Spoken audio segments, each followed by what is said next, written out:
có một người em gái cùng mẹ khác cha sẽ như thế nào. Chuyện đó vốn không đáng sợ là khi nó yêu anh. Để thoát khỏi nó, anh đã dùng vô số cách nhưng đều thất bại, và cái giá của sự thất bại thường là hình phạt khủng khiếp hơn từ em gái. Thậm chí cuối cùng còn phải trả giá bằng cả mạng sống. Sau khi cha mẹ mất, nó nói từ nay sẽ chăm sóc anh. Bị giám sát khiến anh rất khó chịu, mỗi lần ra ngoài đều cảm giác bị theo dõi, bị giám sát chặt chẽ. Hôm đó sau khi ăn tối cùng Ban Vĩ xong trở về, anh thấy nó mỉm cười hỏi: "Người ăn tối cùng anh là ai vậy?" Anh mất kiên nhẫn trả lời: "Không liên quan gì đến em." Nụ cười của nó không hề biến mất, ngược lại còn càng rạng rỡ hơn. Nó còn chu đáo nấu canh cho anh không nghi ngờ gì mà uống hết canh, đến khi cảm thấy có điều bất ổn. Đã là lúc ngất lịm đi. "Anh trai yêu quý ơi, anh lại không ngoan rồi, bên ngoài có nhiều người phụ nữ xấu xa, họ sẽ cướp anh khỏi tay em mất." Nó ngồi bên cạnh anh lẩm bẩm không ngừng, anh cố vùng vẫy hết sức, nhưng sợi dây trói anh không hề lay chuyển, một chút cũng không. Anh không hiểu nổi, em gái từ nhỏ ngoan ngoãn lanh lợi, ôn hòa, hiền lành, sao lại trở nên như vậy? "Anh trai yêu quý ơi, anh đói không? Để em đút anh ăn nhé ngã." Nó nhai thức ăn trong miệng mình, sau đó tiến gần đến miệng anh, như thể muốn mớm từ miệng sang miệng. Anh mím chặt môi không chịu mở, nó liền vặn mạnh chỗ kín của anh đau đến bật tiếng kêu. Sau đó anh cảm nhận được đôi môi đỏ kề lên miệng mình. Thức ăn nhão nhoẹt trộn nước bọt tràn vào miệng anh cảm giác mình sắp nghẹt thở. "Anh trai yêu quý ơi, anh có thích không? Thức ăn tình yêu được làm bởi chính em gái của anh. Từ nay về sau, để em đút cho anh từng miếng nhé ngã, để bảo vệ anh. Sau này không được chạy lung tung nữa." Em gái liếm môi một cái. Nó cười rạng rỡ như hoa, nhưng trong mắt tôi lại rợn người đến sởn gai ốc. Kể từ lúc đó, em gái càng trở nên điên loạn hơn. Tôi từng nghĩ đến việc báo cảnh sát, nhưng tôi biết sẽ chẳng có tác dụng gì, vì trong mắt người khác, em gái mãi mãi là cô gái ngoan hiền. Tôi chỉ có thể sống thận trọng từng ngày như vậy. Nhưng sau cái ngày đó, tôi hoàn toàn tuyệt vọng. Em gái đã trói một người phụ nữ mang về nhà, miệng cô ta bị nhét đầy rể rách, không ngừng phát ra tiếng ư khó hiểu. Tôi thề là tôi không hề quen người phụ nữ đó. "Anh trai yêu quý ơi ngã, anh quen cô ta không?" Tôi lắc đầu. "Nhưng mà, anh trai yêu quý của em này, cô ta thích anh đấy ngã." Tôi sững người. "Cô ta thích tôi thì liên quan gì? Em bắt cô ta làm gì? Những ai thích anh trai đều không thể để lại." Tôi thấy em gái rút ra một con dao gọt hoa quả. Người phụ nữ dễ dụ kịch liệt, phát ra tiếng ư thống khổ, vùng vẫy liên tục, nhưng em gái tôi lại không hề do dự. Dưới ánh mắt kinh hãi tột độ của tôi, nó cắt phăng một ngón tay của người phụ nữ. Người phụ nữ đau đến mức ngất lịm. "Anh trai yêu quý ơi, từ hôm nay anh không được ra khỏi nhà nữa, anh phải ở bên em mãi mãi." Mặt của em gái áp sát vào má tôi, trong giọng nói chứa đầy sự điên loạn. Kể từ khi đó, tôi bị nhốt trong một căn phòng tối tăm không ánh sáng mặt trời. Tôi không biết nó đã xử lý người phụ nữ kia thế nào, tôi chỉ biết cảnh sát chưa từng xuất hiện. Mỗi ngày tôi đều chịu đựng tra tấn tinh thần, thể trạng cũng dần dần suy yếu. Tôi đã nghĩ đến việc trốn thoát vô số lần nhưng đều bị nó phát hiện. Nó đã chặn hết mọi cơ hội của tôi tuyệt vọng hoàn toàn. Khoảnh khắc ấy, tôi đã nghĩ đến cái chết. Có lẽ chỉ có cái chết mới là sự giải thoát, nhưng nó rất thông minh. Nó đã giấu hết tất cả vật dụng nguy hiểm trong phòng. Tôi chỉ có thể tiếp tục thử. Trời không phụ lòng người. Tôi quan sát bên ngoài cửa sổ mỗi ngày, cuối cùng cũng tìm ra một cách để chết chắc. Tôi phát hiện bên ngoài có một con đường lớn. Trên đường đó, mỗi ngày vào 12 giờ sẽ có một chiếc xe buýt học sinh chạy qua đúng giờ. Tốc độ xe rất nhanh, trừ thứ Bảy và Chủ nhật, nó đều đến. Tôi đã quan sát 1 tháng. Một kế hoạch bắt đầu hình thành trong đầu tôi. Một ngày bình thường như bao ngày, em gái đang nấu ăn ở phòng ngoài. Tôi nhìn vào đồng hồ treo tường, tính toán thời gian thật kỹ, sau đó đưa sợi dây trói tay tôi cọ vào góc bàn. Mai gần nửa tiếng đồng hồ, dây cuối cùng cũng đứt. Tôi lập tức bò nhanh đến cửa sổ, dùng hết sức đấm vỡ tấm kính. May mắn là nó không phải kính cường lực. Cuối cùng, tôi nhảy thẳng từ tầng 2 xuống. Em gái nghe thấy tiếng động, cầm dao làm bếp đuổi theo từ phía sau. Tôi kéo lê thân thể yếu ớt, chạy trối chết. Các loại xe trên đường lần lượt chạy vùn vụt qua. Chiếc xe buýt học sinh cũng xuất hiện đúng giờ trước mặt. Tôi khẽ mỉm cười, nhắm mắt lại và lao thẳng vào xe buýt.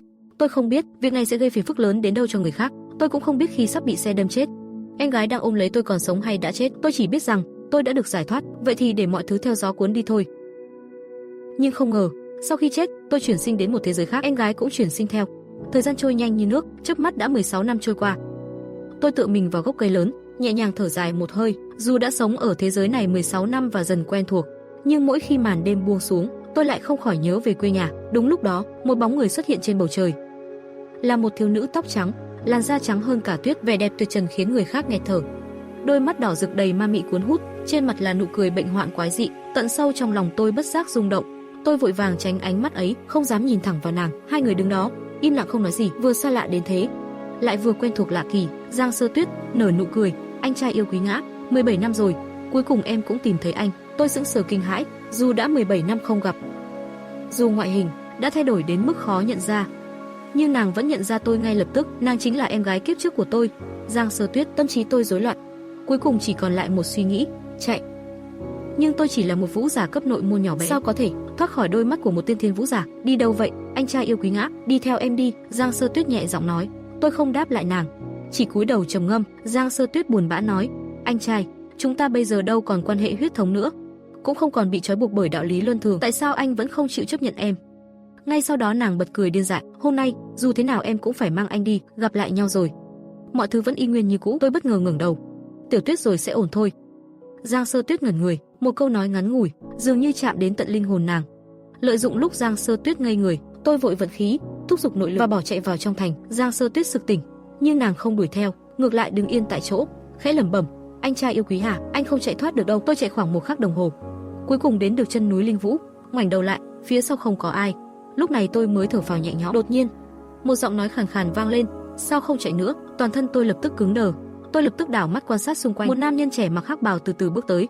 Hắn đang tiến gần tôi. Nam tử áo đen bật ra một tiếng cười quái dị. Hắn phóng ra một sợi dây kỳ lạ từ tay. Sợi dây như có linh tính lao tới quấn chặt lấy tôi. Tôi lập tức bỏ chạy, nhưng sợi dây quá nhanh, chỉ trong 2 nhịp thở đã trói chặt tôi lại như bánh tét. Nam nhân áo đen nhấc bổng tôi lên, vác tôi lên vai, sau đó vận dụng chân khí lao đi như bay. 1 khắc sau, tôi bị vác ngược trở về điểm xuất phát. Giờ đây, sau núi Linh Vũ không chỉ có Giang Sơ Tuyết, mà còn hơn chục bóng người xuất hiện, tất cả đều khoác hắc bào. Khí thế hùng hậu, nam tử áo đen đặt tôi xuống đất, rồi quay sang nhìn Giang Sơ Tuyết, giọng điệu vô cùng cung kính, "Thưa thánh nữ đại nhân, thuộc hạ đã đưa người về rồi." Giang Sơ Tuyết không thèm liếc hắn một cái, ánh mắt nàng luôn dõi theo tôi. Vương Minh, nàng từ từ lướt xuống từ không trung, điểm nhẹ chân lên bãi cỏ. Đôi mắt đỏ rực tiến sát gần tôi. "Anh trai biết không, bao năm nay em vẫn luôn đi tìm anh, tìm mãi, mỗi lần không tìm thấy, em lại trốn vào trong chăn như hồi trước. Nhưng bên cạnh không còn anh để dỗ dành nữa. Ở vùng Tây Bắc em xây một tòa cung điện thật lớn, là thế giới chỉ dành riêng cho hai ta, nơi đó sẽ tổ chức lễ cưới lớn nhất thế gian này. Anh trai, theo em về đi, chúng ta có thể ở bên nhau mãi mãi." Nó thì thầm không dứt bên tai tôi vẫn im lặng. Thật lâu sau, tôi khẽ buông một câu, "Mày thật hèn hạ." Giang Sơ Tuyết vẫn dửng dưng, nhưng nam tử áo đen thì giận dữ, "Ngươi dám lăng mạ thánh nữ, muốn chết sao?"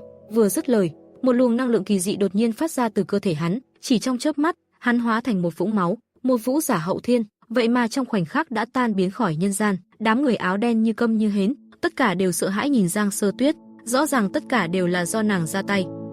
Giang Sơ Tuyết vẫn chăm chú nhìn tôi, gương mặt nàng kề sát mặt tôi, nàng khẽ thì thầm, "Anh trai yêu quý ngã, nếu anh không muốn đi, cũng không sao, em sẽ đưa anh đi." Nói rồi, nàng vươn tay nắm lấy sợi dây kỳ lạ, chuẩn bị nhấc tôi dậy.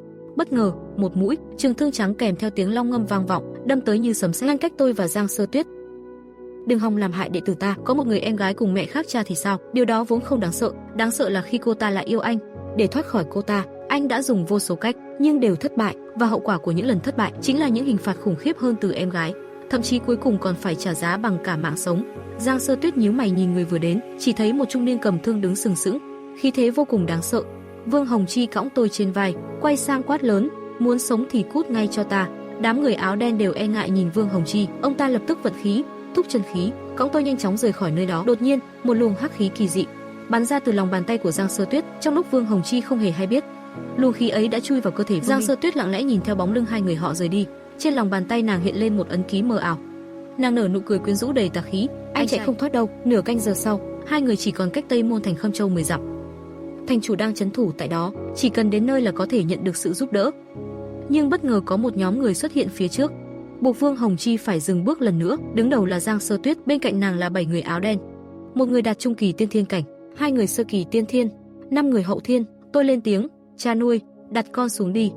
Cha cứ thoải mái chiến đấu." Vương Hồng Chi chần chừ một lát, nhưng cuối cùng vẫn đặt tôi xuống đất. Ông nắm chặt trường thương, đối mặt với đám người, một luồng khí mạnh mẽ tụ lại nơi mũi thương, quấn theo chân khí sắc bén, cùng tiếng long ngâm vang dội, trận chiến bắt đầu.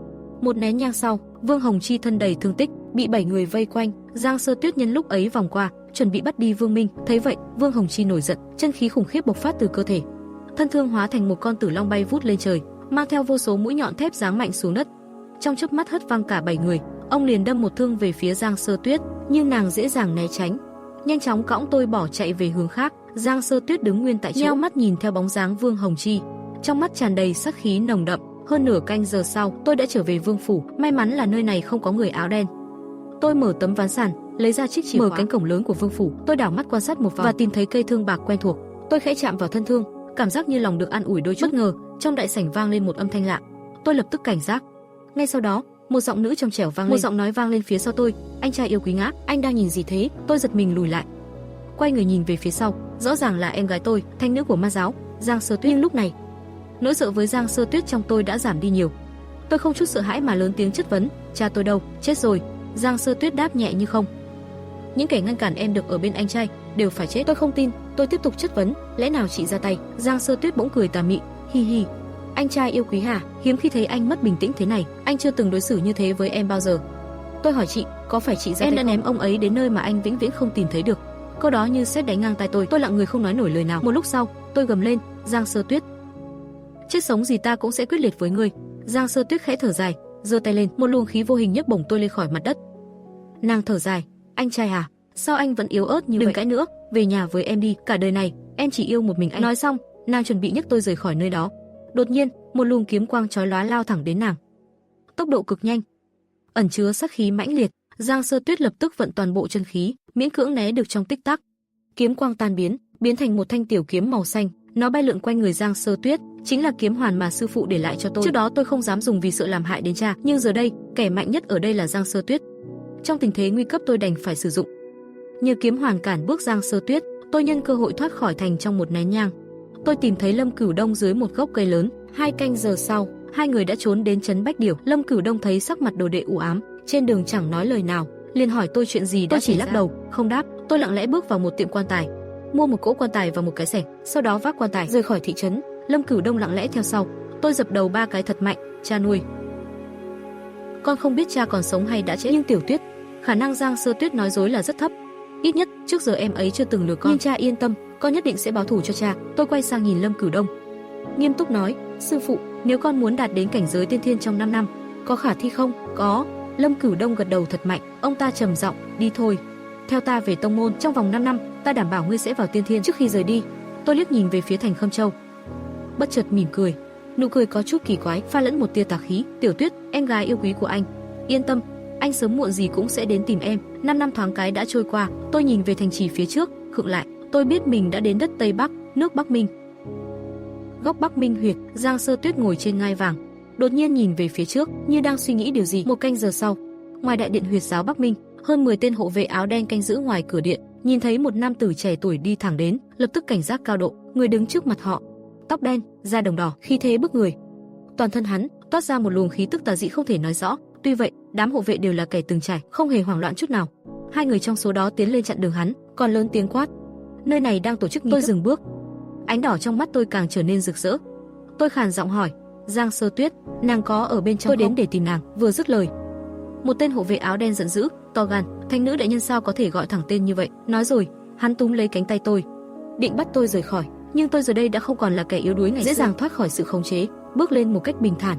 Tôi lạnh lùng nhìn đám hộ vệ áo đen, cười nhạt, hôm nay ta nhất định phải vào.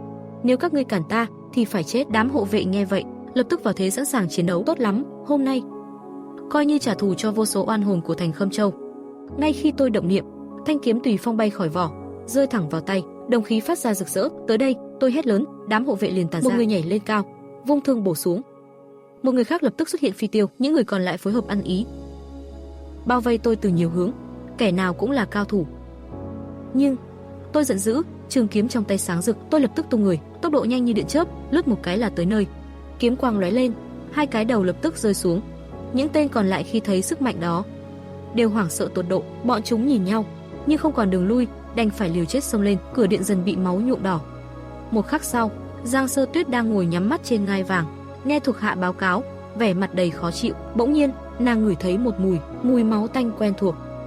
Nàng lập tức mở mắt ra, nàng nhìn thấy một thiếu niên và một thân xác quen thuộc đang nằm trên đất, vô cùng quen thuộc. Nàng chậm rãi bước xuống ngai, nàng bước ngang qua thiếu niên, bàng hoàng nhìn khuôn mặt đang nằm dưới đất. Đó chính là người anh trai mà nàng bao đêm khắc khoải trong mộng. Giang Sơ Tuyết từ từ ngồi thụp xuống, nàng lắc mạnh lấy tôi. Vương Minh đang hôn mê phát ra tiếng rên yếu ớt. Anh trai, nàng không ngừng gọi, nhưng Vương Minh vẫn không có chút phản ứng nào, cho đến khi nàng chạm vào vết máu sau đầu và những vết thương rợn người trên lưng.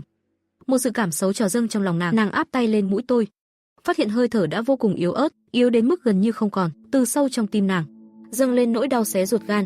Nhìn gương mặt đẫm máu của anh trai, nàng không khỏi nhớ lại bao ký ức đẹp ở kiếp trước. Anh đừng chết mà.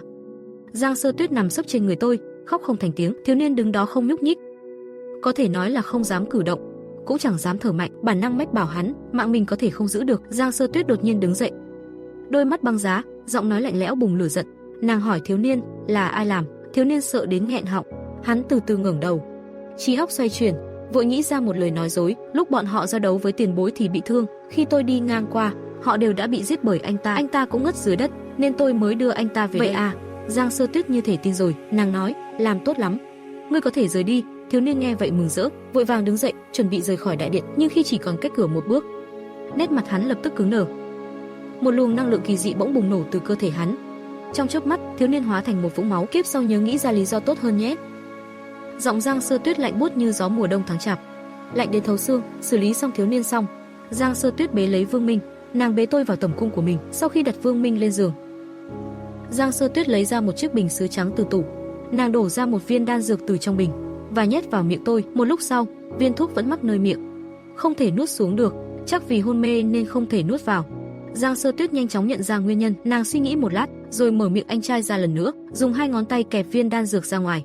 Giờ phải làm sao đây? Giang Sơ Tuyết thấy khó xử, nhưng nàng vốn thông minh lanh lợi, nghĩ ngợi một lúc liền nảy ra một cách hay. Nàng gọi một cung nữ đến, lạnh giọng ra lệnh, đi tìm Lâm Xuân Tán. Nghe vậy, cung nữ khẽ thở phào nhẹ nhõm, nàng nhận lệnh rồi, rón rén lui ra khỏi phòng. Một khắc sau, cung nữ quay lại, trên tay cầm vài bình sứ xanh lá, đưa cho Giang Sơ Tuyết. Giang Sơ Tuyết mở một trong những chiếc bình ra, bên trong là một chất lỏng màu xanh lục. Sau đó, nàng không do dự mà uống cạn thuốc trong bình, rồi quay người nhìn tôi. Bàn tay trắng ngần mở miệng Vương Minh ra, nàng cúi người xuống, đặt môi đỏ của mình lên môi tôi. Thuốc từ miệng nàng từ từ chảy vào miệng tôi. Sau một hồi như vậy, cuối cùng cũng có một ít thuốc trôi vào cổ họng tôi. Không tệ, chắc vài lần nữa là ổn, nàng thầm nghĩ. Bỗng nhiên, Giang Sơ Tuyết dường như nhận ra điều gì đó, quay đầu nhìn thấy cung nữ đang trợn mắt đứng chết chân. Ánh mắt hai người chạm nhau, trong tầm cung bỗng chốc chìm vào im lặng kỳ lạ. Sắc mặt Giang Sơ Tuyết lạnh như băng, cung nữ toát mồ hôi lạnh hột. Một hồi yên lặng trôi qua, Giang Sơ Tuyết lạnh lùng thốt ra một chữ: cút. Cung nữ như được đại xá, vừa bò vừa lăn mà nhanh chóng rời khỏi tầm cung. Giang Sơ Tuyết liếc nhìn tôi đang hôn mê, rồi lại cầm một bình thuốc khác uống, tiếp tục làm y như cũ. Rất lâu sau đó, cuối cùng nàng cũng đút đủ lượng thuốc cần thiết. Nàng đỡ Vương Minh ngồi dậy, rồi nhẹ nhàng thở ra một hơi dài, thấp giọng thì thầm: anh trai yêu quý, anh yên tâm, em nhất định sẽ cứu anh. Không biết đã qua bao lâu, tôi tỉnh lại từ cơn hỗn loạn vô tận trong bóng tối, mồ hôi đầm đìa, mắt nhìn xung quanh đầy mơ hồ. Tôi nhìn chằm chằm vào đôi tay mình, bỗng nhiên tôi cảm nhận được một ánh nhìn khiến tôi vô cùng khó chịu. Nó đang dán vào tôi. Tôi quay đầu lại, đúng lúc bắt gặp ánh mắt của Giang Sơ Tuyết. Lúc này, nàng đang đổ mồ hôi nhẹ nhàng, nụ cười tà mị trên mặt nàng khiến tôi lạnh sống lưng một cách khó hiểu. Nàng đang định mở miệng nói gì đó, tôi liền hỏi: cô là ai? Có một người em gái cùng cha khác mẹ thì sao? Điều đó vốn không đáng sợ là cô ấy lại yêu bạn. Để thoát khỏi cô ấy, bạn đã dùng vô số cách, nhưng tất cả đều thất bại, và cái giá của sự thất bại chính là những hình phạt ngày càng tàn nhẫn của người em gái. Thậm chí, cuối cùng bạn còn phải đánh đổi bằng mạng sống. Nếu là bạn có muốn một người em gái như vậy không? Quay lại chuyện chính, Giang Sơ Tuyết sững người, nàng bỗng thấy buồn cười. Anh trai từ bao giờ lại bắt đầu giả vờ mất trí vậy? Giang Sơ Tuyết không nói thêm lời nào, chỉ chăm chú nhìn tôi không chớp mắt. Tôi bị nàng nhìn chằm chằm suốt, cảm thấy vô cùng khó chịu, nên liền quay mặt đi. Nhưng chỉ một lúc sau, tôi lại thấy không phục, cố tình nhìn lại Giang Sơ Tuyết như để thách thức. Hai người cứ thế trừng mắt nhìn nhau rất lâu. Lúc này, Giang Sơ Tuyết đã tin vì hành vi thế này không thể giả vờ được. Tôi nghi hoặc hỏi: sao cô cứ nhìn tôi hoài vậy? À mà cô là ai? Còn tôi là ai? Giang Sơ Tuyết bật cười, một nụ cười có phần kỳ quặc. Nàng ngược lại hỏi tôi: đến cả bản thân là ai mà anh cũng không biết sao? Tôi lắc đầu: tôi quên rồi. Vậy còn cô là ai? Tôi là vợ anh. Giang Sơ Tuyết đáp lại rất dứt khoát, không hề do dự lấy một chút, giống như đã luyện tập từ lâu rồi vậy. Tôi nghe xong thì khựng lại, nghiêng đầu nói: tôi không tin. Sao lại không tin? Giang Sơ Tuyết chất vấn, vẻ mặt có chút kích động. Tôi đáp: dù tôi không nhớ được gì, nhưng khi ở cạnh cô, tôi có một cảm giác rất tệ. Những lời nói khiến người ta đau lòng lại chẳng khiến Giang Sơ Tuyết tức giận, ngược lại, nàng còn phấn khích. Ít nhất với Giang Sơ Tuyết mà nói, anh trai tuy mất trí nhớ, nhưng cảm giác giữa hai người vẫn chưa thay đổi. Trong đầu nàng, đó chính là thứ tình yêu méo mó, chỉ cần nhốt anh trai không nghe lời ở bên cạnh mình mãi mãi là được. Tôi nhìn nụ cười kỳ lạ của nàng mà rùng mình. Giang Sơ Tuyết cười khẽ, nhẹ giọng nói với tôi: đi thôi, em đưa anh đến một nơi. Tôi có chút do dự, nhưng cuối cùng vẫn gật đầu đồng ý, không còn cách nào khác. Dù trong lòng tôi có một sự kháng cự mạnh mẽ với người con gái này, nhưng giờ ngoài việc đi theo nàng, tôi chẳng còn lựa chọn nào. 2 canh giờ sau, Giang Sơ Tuyết dừng lại, nhìn ra phía trước là một tòa cung điện nguy nga tráng lệ, nhưng điều kỳ lạ nhất là khắp nơi bên trong và ngoài cung điện đều treo đầy những bức tranh trắng xóa. Tôi nghi hoặc hỏi: đây là nơi nào? Giang Sơ Tuyết vẫn nhìn tôi chăm chú, chậm rãi đáp: lúc trước em từng hứa nơi này là dành riêng cho anh, chỉ thuộc về hai chúng ta.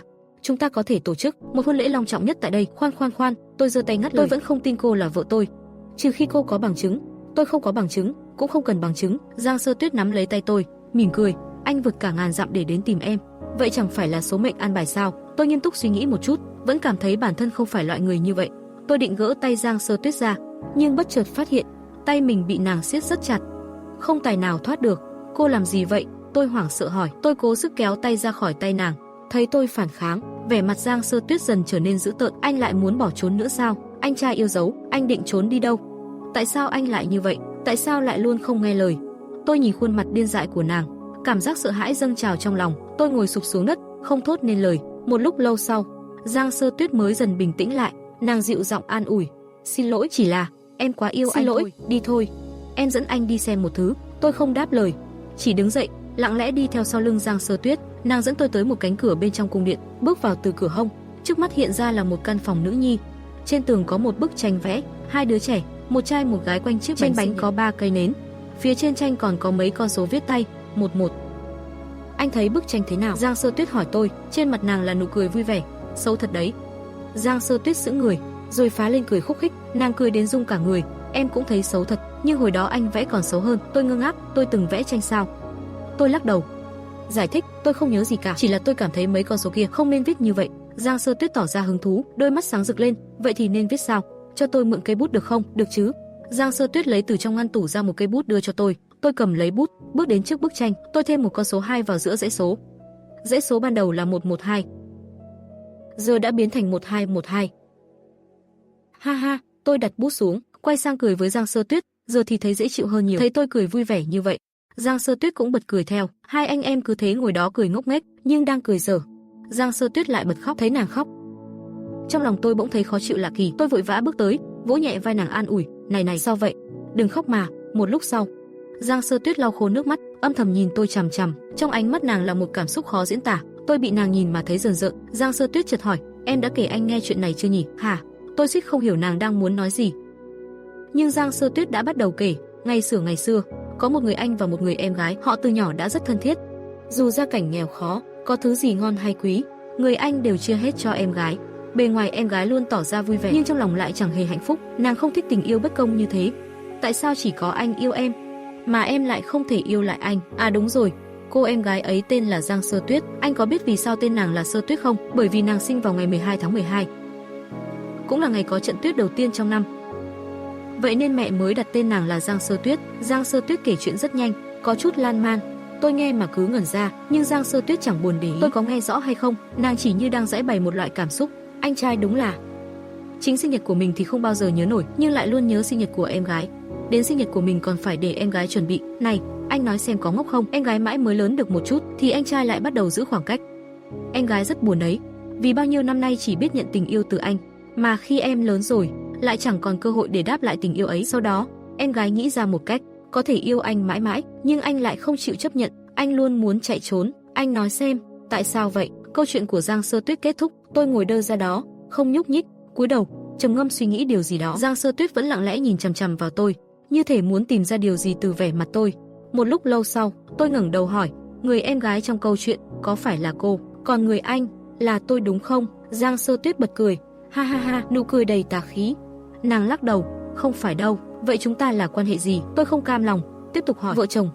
Giang Sơ Tuyết đáp nhanh như chớp. Tôi im lặng vài giây, rồi chậm rãi nói, cô biết rõ, tôi sẽ không tin đâu. Anh có tin hay không không quan trọng, vì 7 ngày nữa chúng ta sẽ cử hành hôn lễ tại đây. Giang Sơ Tuyết nói một cách nghiêm túc vô cùng. Tôi chỉ biết câm nín. Giờ tôi bị nàng nhốt trong phòng riêng của nàng, muốn ra cũng không ra được. Giang Sơ Tuyết nói, chỉ sau khi hai chúng tôi thành thân xong 7 ngày sau, nàng mới chịu thả tôi ra khỏi căn phòng này. Cái con điên này rốt cuộc là ai vậy?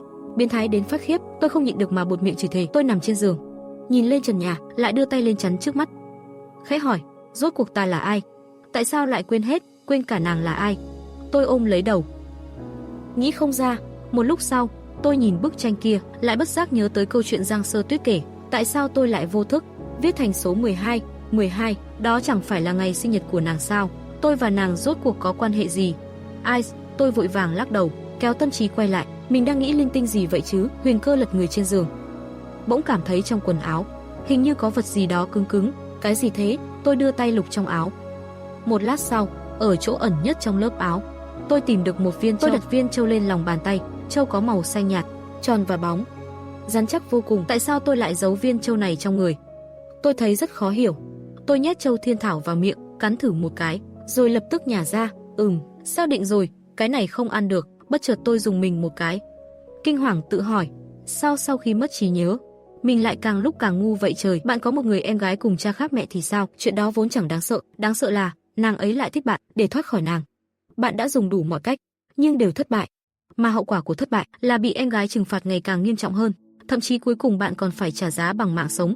Một người em gái như vậy, nếu là bạn có cần không? Quay lại chuyện chính, hôm nay là ngày thứ tư tôi bị giam giữ. Ngoài lúc Giang Sơ Tuyết thi thoảng mang cơm đến cho tôi, nàng đã dùng cả buổi sáng để làm một việc, cuối cùng cũng hầm xong món canh xương mà Kaka thích. Nàng bưng bát canh, dùng hơi nước mở cửa phòng, nhưng cảnh tượng trong phòng khiến nàng sững người. Lúc đó, mắt tôi đỏ hoe, nước mắt còn vương trên mặt. Nghe thấy tiếng động bên ngoài, tôi như con thú hoảng sợ, cuộn mình lại trong góc tường. Tôi hỏi nàng, cô là ai? Cô có thấy mẹ tôi và em gái tôi không? Giọng nói quen thuộc này khiến vành mắt Giang Sơ Tuyết không kìm được đỏ lên. Nàng khó tin hỏi, Kaka, Huynh khôi phục trí nhớ rồi? Trên mặt tôi đầy vẻ ngơ ngác. Sao cô gọi tôi là Kaka? Chẳng lẽ cô là Tiểu Tuyết? Là muội, chính là Tiểu Tuyết đây. Huynh nhớ muội rồi sao? Giang Sơ Tuyết có vẻ kích động, rất thích khi được gọi là Tiểu Tuyết. Tôi hơi khựng lại. Huyền Cơ lắc đầu, dù đầu óc tôi giờ rất mơ hồ, choáng váng, nhưng dáng vẻ em gái tôi thế nào tôi vẫn nhớ rất rõ. Kaka, muội thực sự là Tiểu Tuyết mà. Chị gái này, tôi nghĩ cô nên đi bệnh viện khám thử đi. Giang Sơ Tuyết im lặng một lát, sau đó bật cười. Kaka, Huynh không tin cũng không sao, trước tiên uống cái này đã. Nói rồi, nàng đưa bát canh xương cho tôi. Tôi nhìn bát canh màu vàng nhạt, thơm đậm, có cảm giác quen thuộc kỳ lạ. Tự cô nấu à? Giang Sơ Tuyết gật đầu, đầy mong chờ nhìn tôi, do dự một chút. Tôi vẫn uống một hơi hết sạch. Thế nào? Giang Sơ Tuyết mặt đầy chờ mong. Tôi đặt bát xuống. Có vẻ tôi tin rồi, trừ em gái ruột Giang Sơ Tuyết của tôi thì chẳng ai nấu canh dở đến thế này được. Cô thật sự là Tiểu Tuyết, nhưng nếu cô là Tiểu Tuyết thì tại sao cơ thể cô lại thay đổi như vậy? Còn cả thân thể tôi, nơi này là đâu? Mẹ tôi và chú Giang đâu rồi? Chẳng phải giờ trường học sắp vào Tết rồi sao? Dường như ta có rất nhiều câu hỏi muốn hỏi. Giang Sơ Tuyết ngắt lời hắn, Kaka, chúng ta đã đến thế giới này 17 năm rồi. Ngoài Huynh và muội ra, không còn người thân nào khác. Tôi trầm ngâm suy nghĩ, có vẻ đang cân nhắc lời nàng nói. Giang Sơ Tuyết lại hỏi, Kaka, ký ức của Huynh khôi phục tới đâu rồi? Tôi sờ đầu, cố gắng nhớ lại. Một lát sau, hình như là đoạn bạn học cố Huynh tỏ tình với tôi. Còn những chuyện sau đó, trong đầu toàn là mảng trắng mơ hồ, không thể nhớ ra được. Tốt quá rồi, Kaka, ký ức cuối cùng lại là về hắn. Giang Sơ Tuyết nheo mắt cười khẽ, nụ cười có phần khiến người ta lạnh gáy. Tôi suy nghĩ một chút, giải thích, thật ra tôi không có cảm giác gì với cậu ta, nhưng nếu tôi từ chối, cậu ấy sẽ buồn. Tôi không muốn bạn thân của mình phải buồn, nên tôi mới đồng ý. Giang Sơ Tuyết nghe xong, ngữ khí chất vấn, vậy tại sao lúc đó Huynh lại kể với muội? Huynh còn nói mình yêu đương rồi, rất vui vẻ. Có chuyện đó thật sao? Tôi bối rối hỏi. Cái này là sau khi cố Huynh tỏ tình rồi là sao? Sau đó, Giang Sơ Tuyết nghĩ một lát, bắt đầu phân tích lý do của mình. Nếu lúc đó tôi thật sự kể về chuyện này, có thể là vì một người như tôi mà được người khác tỏ tình thì đúng là hiếm có thật. Bị một cô gái theo đuổi mà, oai làm chứ. Lúc đó tôi có lẽ thấy khoái chí nên mới kể với cô, vừa chia sẻ vừa để thỏa mãn lòng hư vinh một chút. Chắc là vậy đấy. Giang Sơ Tuyết nghe xong mà sững sờ. Dù cố Huynh không còn cùng một thế giới, nàng vẫn không nhịn được hỏi, Huynh thật sự không thích cô ấy sao? Nhưng nàng vẫn không nhịn được hỏi, Huynh thật sự không thích cô ấy sao? Tôi kiên định gật đầu, thật sự không. Giang Sơ Tuyết lại hỏi, vậy Huynh có thích muội không? Thích chứ. Tôi đáp khiến nàng bất ngờ. Tuyết Nhi đáng yêu thế mà, là muội muội ta thương nhất, dĩ nhiên là ta thích rồi. Ta không hỏi kiểu thích đó. Đôi mắt Giang Sơ Tuyết rưng lệ, kích động hỏi, Huynh có thích muội kiểu nam nữ không? Tôi cúi đầu, không nói lời nào. Trả lời muội đi, Kaka. Cảm xúc Giang Sơ Tuyết ngày càng kích động. Một lúc lâu sau, tôi khẽ lên tiếng, Tuyết Nhi, Huynh không thể thích muội kiểu đó được. Muội phải biết rằng, chúng ta là huynh muội ruột thì chuyện như vậy, thôi đừng hỏi nữa. Nếu như chúng ta không phải huynh muội thì sao? Huynh lại im lặng rồi, nhưng sự thật là huynh muội mà, đừng nghĩ mấy chuyện đó nữa, được không? Nếu muội chỉ nói là nếu thôi. Nếu như chúng ta thật sự không phải huynh muội, thì huynh sẽ thích muội chứ? Có lẽ là có. Giang Sơ Tuyết mừng rỡ, thật sao? Nếu huynh lừa muội thì sao? Tôi bất lực. Vậy muội muốn thế nào? Chúng ta móc ngoéo đi. Hai huynh muội dùng ngón út móc chặt lấy nhau, vừa lắc vừa đồng thanh nói, móc ngoéo, treo cổ. 100 năm không được đổi. Ai nuốt lời là cuốn con. Lời thề vừa xong, tôi buông tay ra, nói với Giang Sơ Tuyết, được rồi, lời hứa cũng hứa rồi, móc cũng móc rồi, giờ huynh hỏi muội một câu. Câu gì vậy? Muội có biết ai đã nhốt huynh trong căn phòng này không? Huynh nói thật nhé. Huynh cực kỳ ghét cái cảm giác không được tự do này. Là muội. Giang Sơ Tuyết đáp đầy nghiêm túc. Vì sao muội lại nhốt huynh? Vì muội sợ huynh sẽ bỏ trốn. Sắc mặt tôi dần trở nên nghiêm nghị. Tôi nghiêm giọng hỏi, rốt cuộc thì tương lai đã xảy ra chuyện gì để muội biến thành như thế này? Về sau, muội thực sự không còn nghe lời huynh nữa sao? Nếu bây giờ ta muốn rời khỏi đây, muội sẽ ngăn cản sao? Giang Sơ Tuyết sững người tại chỗ. Giọng điệu cứng rắn của tôi khiến nàng vừa cảm thấy quen thuộc, lại vừa cảm thấy xa lạ. Tiểu Tuyết, đi cùng ta nào. Tôi mỉm cười, ra ngoài dạo một chút đi, nơi này thật ngột ngạt. Cuối cùng, Giang Sơ Tuyết vẫn bước theo Kaka rời đi. Tôi tò mò với tất cả mọi thứ nơi đây, tựa như mở ra hộp Pandora, không ngừng hỏi han Giang Sơ Tuyết, Tiểu Tuyết này, sao muội lại trở thành chủ nhân nơi đây? Tóc muội tại sao lại trắng? Tiểu Tuyết, đây là cổ đại sao? Ta chẳng thấy thiết bị điện tử nào cả. Tiểu Tuyết, tại sao chúng ta xuyên không rồi, còn mẹ và chú thì không? Tiểu Tuyết, tại sao bọn họ toàn mặc áo choàng đen vậy? Là đồng phục đặc chế à? Dù những câu hỏi có phần ngốc nghếch, nhưng Giang Sơ Tuyết chưa từng tỏ ra phiền chán khi trả lời. Nàng rất tận hưởng khoảnh khắc này. Bởi kể từ khi gặp lại, đây là lần đầu tiên Kaka chịu nói với nàng. Trong lòng nàng, cảm giác như đã quay trở lại quá khứ. Cả hai trò chuyện rất nhiều trên đường. Giang Sơ Tuyết phát hiện, Kaka của hiện tại không còn chút bài xích nào với nàng, vẫn là dáng vẻ thuở ban đầu. Sau đó, vì cảm thấy nhàm chán, hai người liền chơi cờ caro ở khoảng đất trống. Cờ caro vừa đơn điệu vừa trẻ con, nhưng Giang Sơ Tuyết lại vô cùng vui vẻ. Hai huynh muội cứ thế chơi mãi, chẳng mấy chốc trời đã về chiều. Tôi tìm đến một mái đình và ngồi xuống chiếc ghế đá. Giang Sơ Tuyết ngồi bên cạnh, tôi mỉm cười nói, muội biết vì sao hôm nay ta dễ dàng chấp nhận mọi chuyện. Muội biết vì sao hôm nay ta lại dễ dàng chấp nhận mọi chuyện? Giang Sơ Tuyết lắc đầu, không biết. Tôi nhìn chằm chằm vào gương mặt nàng, nhẹ nhàng đáp, vì ta coi hôm nay chỉ là một giấc mơ, bây giờ ta đang sống trong mộng cảnh, giấc mơ này chân thật lắm. Muội thật sự rất giống Tiểu Tuyết, và ta cũng xem muội là Tiểu Tuyết, biết đâu mai tỉnh dậy, giấc mộng này cũng tan biến, có khi ta còn chẳng nhớ được những gì xảy ra hôm nay, hoàn toàn không nhớ nổi nữa. Chính vì thế, ta mới có thể tiếp nhận mọi lời muội nói mà không chút nghi ngờ. Ít nhất thì, với ngày hôm nay mà ta thật sự rất vui, chỉ là nếu muội bớt bá đạo một chút thì đúng là một người rất tốt. Rốt cuộc là huynh ấy vẫn chưa tỉnh mộng. Giang Sơ Tuyết hết lần này đến lần khác hỏi, nếu đến ngày mai huynh phát hiện đây không phải mơ, huynh sẽ làm gì? Muội lại muốn gì nữa đây? Nếu không phải mơ, vậy thì huynh phải đồng ý với muội, về sau mãi mãi không được rời xa muội, không được nghĩ đến chuyện bỏ trốn nữa. Muội đúng là Tiểu Tuyết rồi, đừng đánh trống lảng. Nàng hờn dỗi. Được rồi, tôi thở dài bất lực, lại cùng nàng ngoắc ngón tay, móc ngoéo treo cổ. 100 năm không được đổi, ai đổi là chó con. Tôi thấy Giang Sơ Tuyết bật cười không kìm được hỏi, muội cười ngốc cái gì vậy? Giang Sơ Tuyết không trả lời, chỉ ngây ngốc cười mãi. Đúng là kỳ quặc thật. Tôi tuy nói vậy, nhưng bị ảnh hưởng bởi nàng, cũng không nhịn được mà cười theo. Sau khi huynh muội hai người giao ước xong, Giang Sơ Tuyết lại đưa tôi trở về phòng của nàng. Giang Sơ Tuyết đưa tôi trở lại phòng nàng. Lần này, nàng không khóa cửa. Thời gian trôi qua, tôi nằm trên giường, từ từ chìm vào giấc ngủ. Nửa đêm, cơn đau đầu dữ dội khiến tôi choàng tỉnh. Đầu mình đau quá. Tôi ôm đầu hét lên đau đớn, lăn lộn không ngừng trên giường. Tôi bấu chặt lấy chăn. Dường như chỉ có làm vậy mới khiến cơn đau dịu đi phần nào. Những ký ức bị chôn sâu nhất trong đầu từ từ hiện ra. Rồi tôi lại ngất lịm.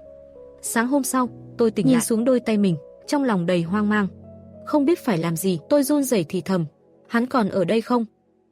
Hắn còn ở đây không? Mình đã thoát ra chưa? Tôi nhìn quanh phòng, không thấy bóng dáng khiến tôi sợ hãi nữa. Tôi lao ra ngoài như kẻ điên, miệng không ngừng lẩm bẩm, mình trốn được rồi, cuối cùng cũng thoát ra được rồi, cuối cùng cũng có thể rời xa hắn mãi mãi. Trên đường chạy, tôi va phải một người là một người phụ nữ, mái tóc trắng dài tung bay theo gió, đôi mắt đỏ rực như thiêu đốt hồn người. Nàng đang nghi hoặc nhìn tôi, chưa kịp nói gì, tôi đã túm lấy vai nàng, hét lớn, đây là đâu? Hắn không ở đây đúng không? Lại mất trí rồi sao? Giang Sơ Tuyết bất lực ôm lấy tôi, khẽ vuốt đầu tôi, giọng dịu dàng đầy chiều chuộng, không sao đâu, không sao cả, ở đây rất an toàn. Không, giọng tôi lặp đi, đầy hỗn loạn, hắn sẽ đến tìm tôi, con ác quỷ đó nhất định sẽ tìm đến tôi. Tôi phải chạy trốn. Nói xong, tôi liều mạng vùng vẫy khỏi vòng tay của Giang Sơ Tuyết, nhưng nàng quá mạnh, tôi hoàn toàn không thể giãy ra.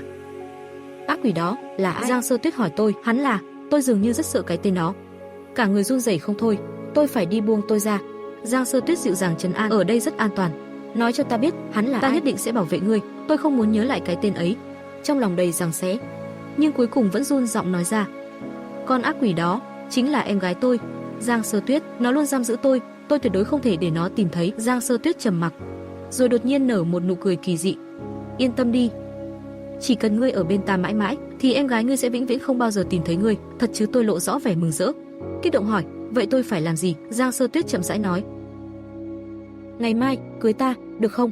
Tôi gần như không do dự mà đồng ý. Nhớ lại căn phòng đen tối như địa ngục đó, nhớ đến bát cháo hòa nước bọt kinh tởm kia, nhớ đến người lạ bị cắt mất ngón tay, nhớ đến Giang Sơ Tuyết, kẻ để lại bóng ma cả đời cho tôi. Chỉ cần có thể thoát khỏi hắn, có chết tôi cũng không sợ. Huống chi chỉ là kết hôn với một người lạ. Giang Sơ Tuyết nhìn tôi thật lâu, ánh mắt phức tạp vô cùng. Nàng nói, nếu ngươi muốn thoát, chỉ cần ngươi mãi mãi ở bên ta, hiểu chưa? Một người đàn ông xuyên thành phản diện mạnh nhất trong chuyện, dù có xuất thân nghịch thiên, nhưng lại chỉ biết làm điều ác, thậm chí còn cưỡng ép nữ chính trong hậu cung của nam chính làm vợ. Nhưng nàng sống chết không chịu, thà chết tại chỗ cũng không gả cho kẻ máu lạnh giết người, thà chết cũng phải giữ mình vì nam chính Tiêu Phong. Nhưng chỉ mình Vệ Trường Thiên biết, sáng mai Tiêu Phong sẽ đến đoạt thân, không chỉ đánh hắn thành phế nhân trước mặt bao người, mà còn mang theo vị hôn thê rời xa nhân thế. Thế là hắn quyết định không cưới nữa. Dù nhập cảnh Giao có xinh đẹp đến mấy thì đã sao, với điều kiện của hắn, chỉ cần biết giả vờ sống sót, muốn bao nhiêu nữ nhân chẳng được. Chỉ cần nghe tên thôi cũng biết hắn không thể nào thắng nổi nam chính. Tiêu Phong là kiểu vừa tè một cái là nhặt được kỳ ngộ nghịch thiên, con cưng của số mệnh. Còn hắn, dù xuất thân quyền thế, cũng chỉ biết thơ phú tiệc tùng, sống an nhàn chờ chết. Trong chuyện, mỗi lần hắn xuất hiện, đều bị Tiêu Phong đánh đến khóc lóc bù lu bù loa, cuối cùng thì chết thảm, kéo theo cả gia tộc diệt vong. Sau khi hạ quyết tâm, Vệ Trường Thiên tuyên bố hủy bỏ hôn ước ngay tại chỗ. Nhưng cảnh tượng cảm kích, biết ơn mà hắn tưởng tượng không xảy ra, ngược lại còn phản tác dụng. Chỉ thấy toàn thể người nhà họ Lục đồng loạt quỳ xuống, cha nữ chính, Lục Cẩm Nam thậm chí sợ đến mức nói không nên lời. Hiền tế, đừng nói vậy, ta hiểu trong lòng con chắc chắn có oán hận, nhưng nhà họ Lục tuyệt đối không có ý hủy hôn, chỉ là nhất thời bị tên Tiêu Phong gì đó làm đầu óc mê muội thôi. Vệ Trường Thiên thầm trợn mắt, vừa định mở miệng giải thích rằng mình không hề đe dọa, thì trong đầu bỗng vang lên một giọng nói kỳ lạ. Hệ thống phát hiện cốt truyện có thay đổi, thưởng 5 điểm hệ thống, cửa hàng hệ thống đã mở. Trên mặt Vệ Trường Thiên hiện lên vẻ mừng rỡ, ngón tay vàng cần có khi xuyên không cuối cùng cũng đến rồi, chỉ cần thay đổi cốt truyện gốc thông qua hành động của bản thân là có thể nhận được điểm hệ thống tương ứng. Sau đó dùng điểm để mua đủ thứ đạo cụ châu bò trong cửa hàng, đơn giản, dễ hiểu, tác dụng tuyệt đối. Ban đầu Tiêu Phong định tới cửa đoạt thân, nhưng mình không cưới nữa thì đoạt cái gì? Chẳng phải thế là thay đổi cốt truyện cực lớn rồi sao? Vệ Trường Thiên lập tức càng kiên quyết rút lui khỏi hôn sự, lập tức bước lên trước, cố gắng thuyết phục Lục Cẩm Nam, khẳng định rằng mình thật sự không hề đe dọa Lục gia, nhưng phản ứng của Lục Cẩm Nam lại còn gay gắt hơn hắn tưởng tượng.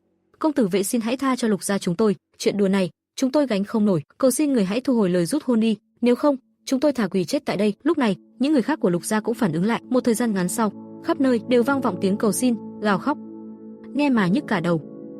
Vệ Trường Thiên bực bội đến mức suýt chút nữa tức đến ngất đi. Đúng lúc đó, Lục Cảnh Giao, người bị điểm huyệt không thể động đậy ban nãy, lại cố gắng lắp bắp lên tiếng. Vệ Trường Thiên, chỉ cần ngươi tha cho người nhà ta, ta đồng ý gả cho ngươi. Ra là các người cùng một phe, nhất quyết muốn bức chết ta đúng không? Vệ Trường Thiên cạn lời hoàn toàn. Đã vậy, hủy hôn thất bại, giờ cách tốt nhất là xử lý thẳng tay nam chính. Dù gì theo tiến trình cốt truyện gốc, lúc này thực lực của Tiêu Phong chỉ là luyện khí tầng 7 mà thôi, tuy cùng là đỉnh cấp tầng 7, nhưng với khí vận chi việc vượt cấp giết địch dễ như uống nước. Nếu thật sự đánh nhau, e là 10 cái như mình cũng không đỡ nổi. Vì vậy nhất định phải mời cao nhân giúp đỡ, và phải là kiểu cao thủ siêu cấp, đến mức có thể dùng chênh lệch thực lực để bỏ qua mọi bất ngờ. Phải biết rằng giết khí vận chi tử đâu có dễ. Vệ Trường Thiên không muốn làm phản diện ngu xuẩn, để rồi rước họa về sau. Khi hạ quyết tâm, hắn lập tức bảo cổ thống dẫn mình về tìm cha mẹ. Giống như bao phản diện càn rỡ khác, hắn cũng có một gia tộc quyền thế hậu thuẫn, đồng thời còn có cha mẹ cực kỳ cưng chiều, mà nhà họ Vệ là một trong 3 đại gia tộc vương triều Đại Ninh. Cha Vệ Hiền Chí là chỉ huy sứ Huyền Kính Ti, quản lý cơ quan tình báo lớn nhất triều đình. Tần Thái Chân là thánh nữ của Thiên La giáo, nhưng người trong chính phái gọi bà là ma nữ. Thực lực của hai người đều đạt tam tinh đỉnh phong, thường xuyên đứng top đầu bảng đen giang hồ. Điều quan trọng nhất là Vệ Trường Thiên là con trai duy nhất, ngoài một cô em gái ruột thì không còn huynh đệ nào khác, hoàn toàn cắt đứt khả năng bị thay thế, tẩy tài luyện lại. Với điều kiện gia đình ngầu lòi thế này, nếu mình không làm phản diện thì ai làm đây? Chẳng bao lâu sau, Vệ Trường Thiên đã gặp được người cha trinh thám và bà mẹ ma nữ của mình. Với cấu hình như thế, bảo sao nguyên chủ lại là kẻ giết người không chớp mắt, tâm lý vặn vẹo. Vệ Hiền Chí lập tức nhận ra con trai khác lạ, vội vàng hỏi chuyện gì đang xảy ra. Vệ Trường Thiên nuốt nước miếng, nghiêm túc nói, con muốn giết một người, nếu đánh giá công bằng thì người cần chết nhất.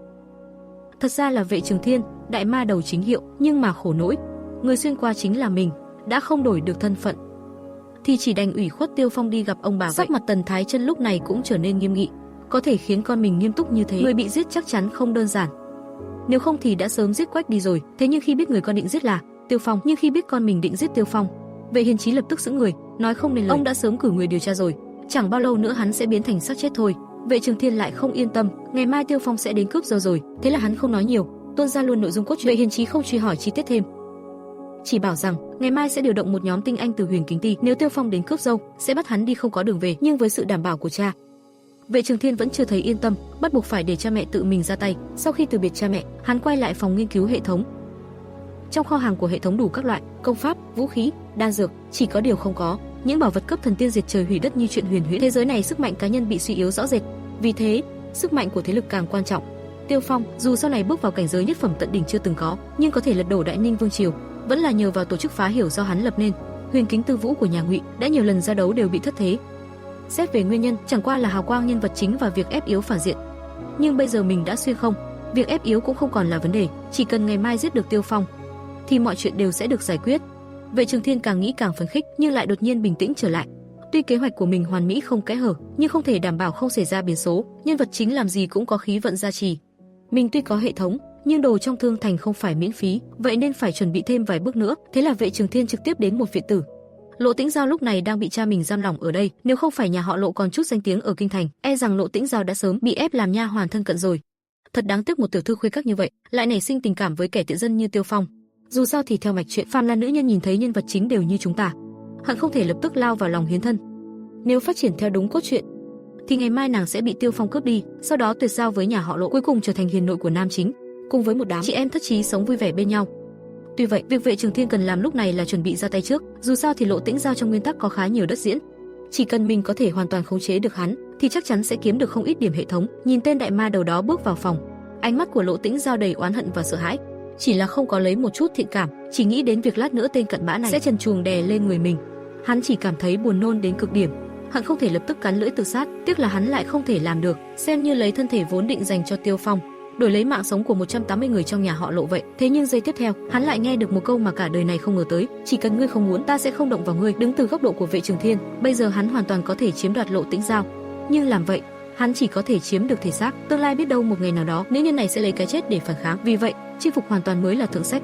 Thế là, hắn dứt khoát giải khai huyệt đạo trên người Lộ Tĩnh Giao và nói rằng sẵn sàng cho hắn thêm một sự lựa chọn. Lộ Tĩnh Giao tò mò nhìn người đàn ông trước mặt, hắn chưa bao giờ nghĩ rằng Vệ Trường Thiên lại có thể cho hắn cơ hội lựa chọn.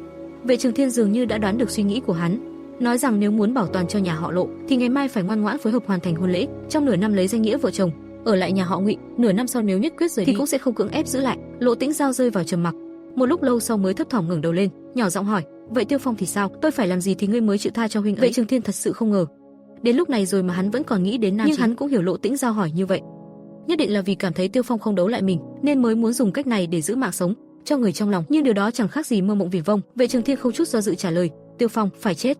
Sắc mặt Lộ Tĩnh Giao lập tức tái nhợt. "Cầu xin ngươi tha cho Tiêu Phong, ta có thể gả cho ngươi làm vợ, sau này nghe lời ngươi mọi việc, tuyệt đối không phản kháng." Vệ Trường Thiên lạnh lùng ngắt lời van xin của Lộ Tĩnh Giao. Nghe thấy vị hôn thê của mình cầu xin vì người đàn ông khác, hắn lại chẳng có chút tức giận nào trong giọng nói. "Ngươi không có lựa chọn thứ ba." Nói xong, Vệ Trường Thiên lại bất ngờ cảm thấy cảm thông với nàng. Trong nguyên tắc, tuy Nam Chính Tiêu Phong đã thu nàng vào hậu cung, nhưng thực ra lúc đầu cũng không mấy quan tâm. Ngay cả chuyện cướp hôn ngày mai cũng chỉ là sự cố bất ngờ, nói cho cùng thì hắn và mình giống nhau, đều chỉ là công cụ làm nền cho nhân vật chính mà thôi. Thở dài một tiếng, Vệ Trường Thiên đứng dậy bước ra khỏi phòng. Ta vốn dâng lòng hướng về Minh Nguyệt, chỉ tiếc Minh Nguyệt soi xuống rãnh sâu. Khi câu thơ này truyền vào tai Lộ Tĩnh Giao, lần đầu tiên hắn cảm thấy đối với Vệ Trường Thiên, ngoài chán ghét và sợ hãi còn có cảm giác tại sao tên ma đầu này lại khác xa so với lời đồn ngoài phố như vậy. Rốt cuộc đâu mới là con người thật của hắn. Cho đến ngày hôm sau, Tiêu Phong quay về kinh thành vì một cơ duyên lớn. Nào ngờ trên đường lại nghe tin tri kỷ của mình bị tin dữ rằng Hồng Nhan tri kỷ bị kẻ hiền trí, người nắm quyền Huyền Kính Ti, chính là hung thủ đã hạ lệnh sát hại cả nhà hắn. 17 mạng người trong một đêm đều chết bất đắc kỳ tử, chỉ vì hắn đi ra ngoài du ngoạn mới thoát được kiếp nạn. Dù từ đó về sau vận khí của hắn rất tốt, nhưng mối huyết hải thâm cừu này quyết không thể không báo. Huống chi giờ đây còn liên lụy đến Lộ Tĩnh Giao. Lửa giận trong lòng Tiêu Phong bùng lên dữ dội, nhưng nhanh chóng cưỡng ép bản thân bình tĩnh lại. Với thực lực hiện tại mà xông thẳng vào phủ Ngụy, chẳng khác nào trứng trọi đá. May mà người nhà họ Ngụy không biết mặt hắn, chỉ cần ẩn nấp trong bóng tối đợi thời cơ, chưa chắc đã không có cơ hội. Cùng lúc đó, trong phủ Ngụy, Lộ Tĩnh Giao hôm nay xem như phối hợp, danh phận của hắn là tiểu thiếp nên nghi lễ cũng rất đơn giản.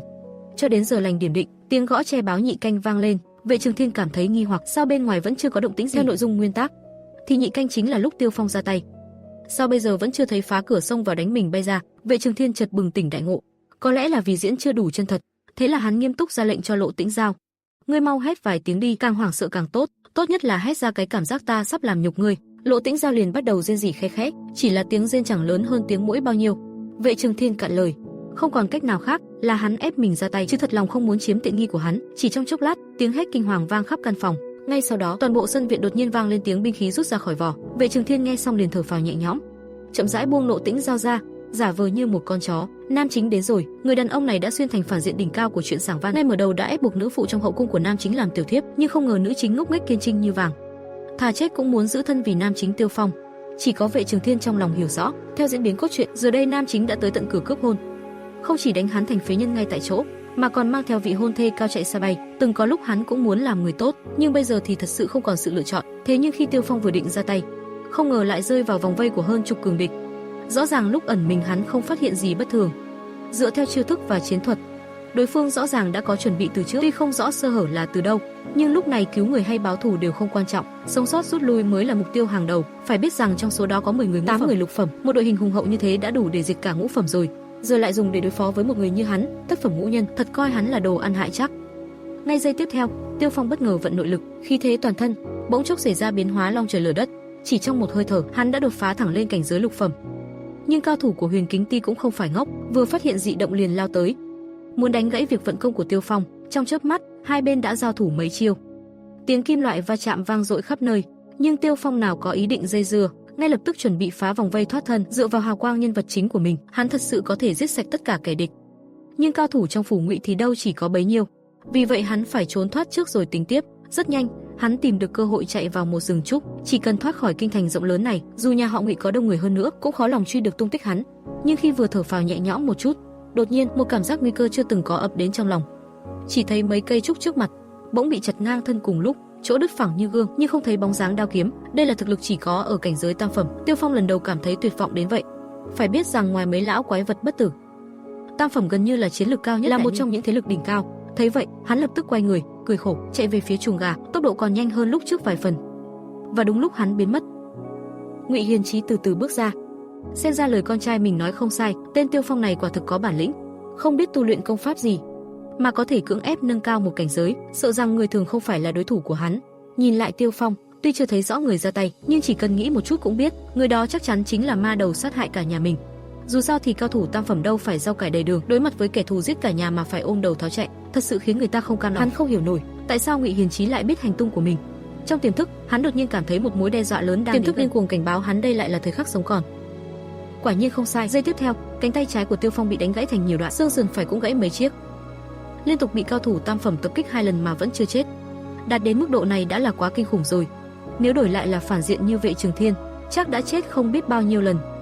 Chỉ tiếc là dù khí vận có nghịch thiên thì cuối cùng cũng có giới hạn. Tiêu Phong khó nhọc ngẩng đầu, nhìn mỹ phụ đang từng bước tiến lại, dù trong lòng có không cam, thì lúc này cũng đành chấp nhận sự thật, sinh tử của mình giờ nằm trong tay người khác. Tần Thái Chân cúi đầu nhìn Tiêu Phong, ánh mắt đầy hận thù như thế hắn đã thấy quá nhiều. Nếu ngươi dám cướp vợ của nhà họ Ngụy thì phải chuẩn bị sẵn tâm lý mất mạng đi. Trên đời này không có chuyện lời lãi từ trên trời rơi xuống, hy vọng kiếp sau ngươi nhớ kỹ đạo lý này. Nói xong, bà ta định ra tay giết chết Tiêu Phong, nhưng lại nhớ đến lời con trai từng dặn phải giữ lại một mạng, thế là vội vàng bảo thủ hạ đi báo, sợ chỉ chậm một chút là Tiêu Phong mất mạng. Nhưng còn chưa kịp truyền tin thì Vệ Trường Thiên đã chạy đến, bên cạnh hắn còn có Lộ Tĩnh Giao. Ban đầu Lộ Tĩnh Giao còn ngơ ngác, nhưng khi nhìn thấy Tiêu Phong liền kinh hoàng lẫn tức giận. Ngay sau đó, hai người ánh mắt giao nhau, bắt đầu giãi bày tâm ý. Vệ Trường Thiên nhìn cảnh tượng sướt mướt như phim ngôn tình, trong lòng không hề dao động. Ngược lại hai vị trưởng bối bắt đầu có chút lo lắng thay cho con trai. Theo họ thấy, lén giết Tiêu Phong sau lưng Lộ Tĩnh Giao mới là cách xử lý hợp lý nhất. Giờ để hai người họ gặp nhau rồi, không chừng cô dâu mới cưới này sẽ lập tức quay đầu tuẫn tình. Nhưng vì con trai không lên tiếng, bọn họ cũng không tiện can thiệp, chỉ có thể khoanh tay đứng nhìn, chờ xem Vệ Trường Thiên xử lý thế nào. Một lúc sau, Vệ Trường Thiên cuối cùng cũng lên tiếng, hai người nói gần đủ rồi chứ, giờ đến lượt ta nói vài câu. Câu nói đó như nhắc nhở Lộ Tĩnh Giao. Hắn lập tức quỳ xuống, khẩn thiết cầu xin, đời này kiếp này làm trâu làm ngựa cũng không oán không hối, chỉ mong hắn có thể cho người trong lòng một con đường sống. Nhưng Trường Thiên hoàn toàn không để tâm, chỉ cúi đầu nhìn kỹ Tiêu Phong. Người đang thê thảm không tả, ta cả đời làm nhiều điều ác, giết người vô số, nhưng chưa từng bức ai đến đường cùng. Dù là kẻ thù, ta cũng sẽ cho họ một cơ hội lựa chọn. Bây giờ ta cũng cho ngươi một cơ hội.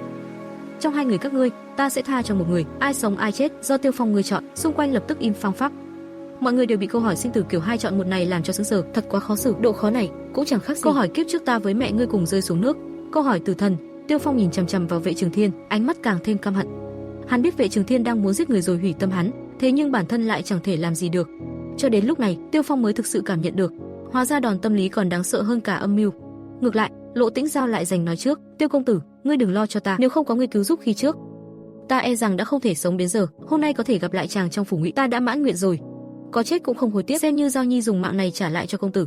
Nói xong, hắn đưa tay định giành kiếm tự vẫn, chỉ tiếc là vẫn không thành. Vệ Trường Thiên đưa ánh mắt nhìn về phía Tiêu Phong, sự kiên nhẫn của ta có giới hạn, ta cho ngươi thêm 3 giây cuối cùng, nếu vẫn không có câu trả lời thì cả hai người các ngươi đều đừng mong sống sót. Nhưng khi Vệ Trường Thiên đếm đến 1, Tiêu Phong gian nan nghiến răng bật ra mấy chữ, Giao Nhi, xin lỗi. Sắc mặt Lộ Tĩnh Giao lập tức tái nhợt. Ngay lúc đó hắn không biết nên khóc hay nên cười nữa. Kết cục này thực ra đúng như mong muốn của hắn, nhưng hắn cũng không bất ngờ với lựa chọn của Tiêu Phong.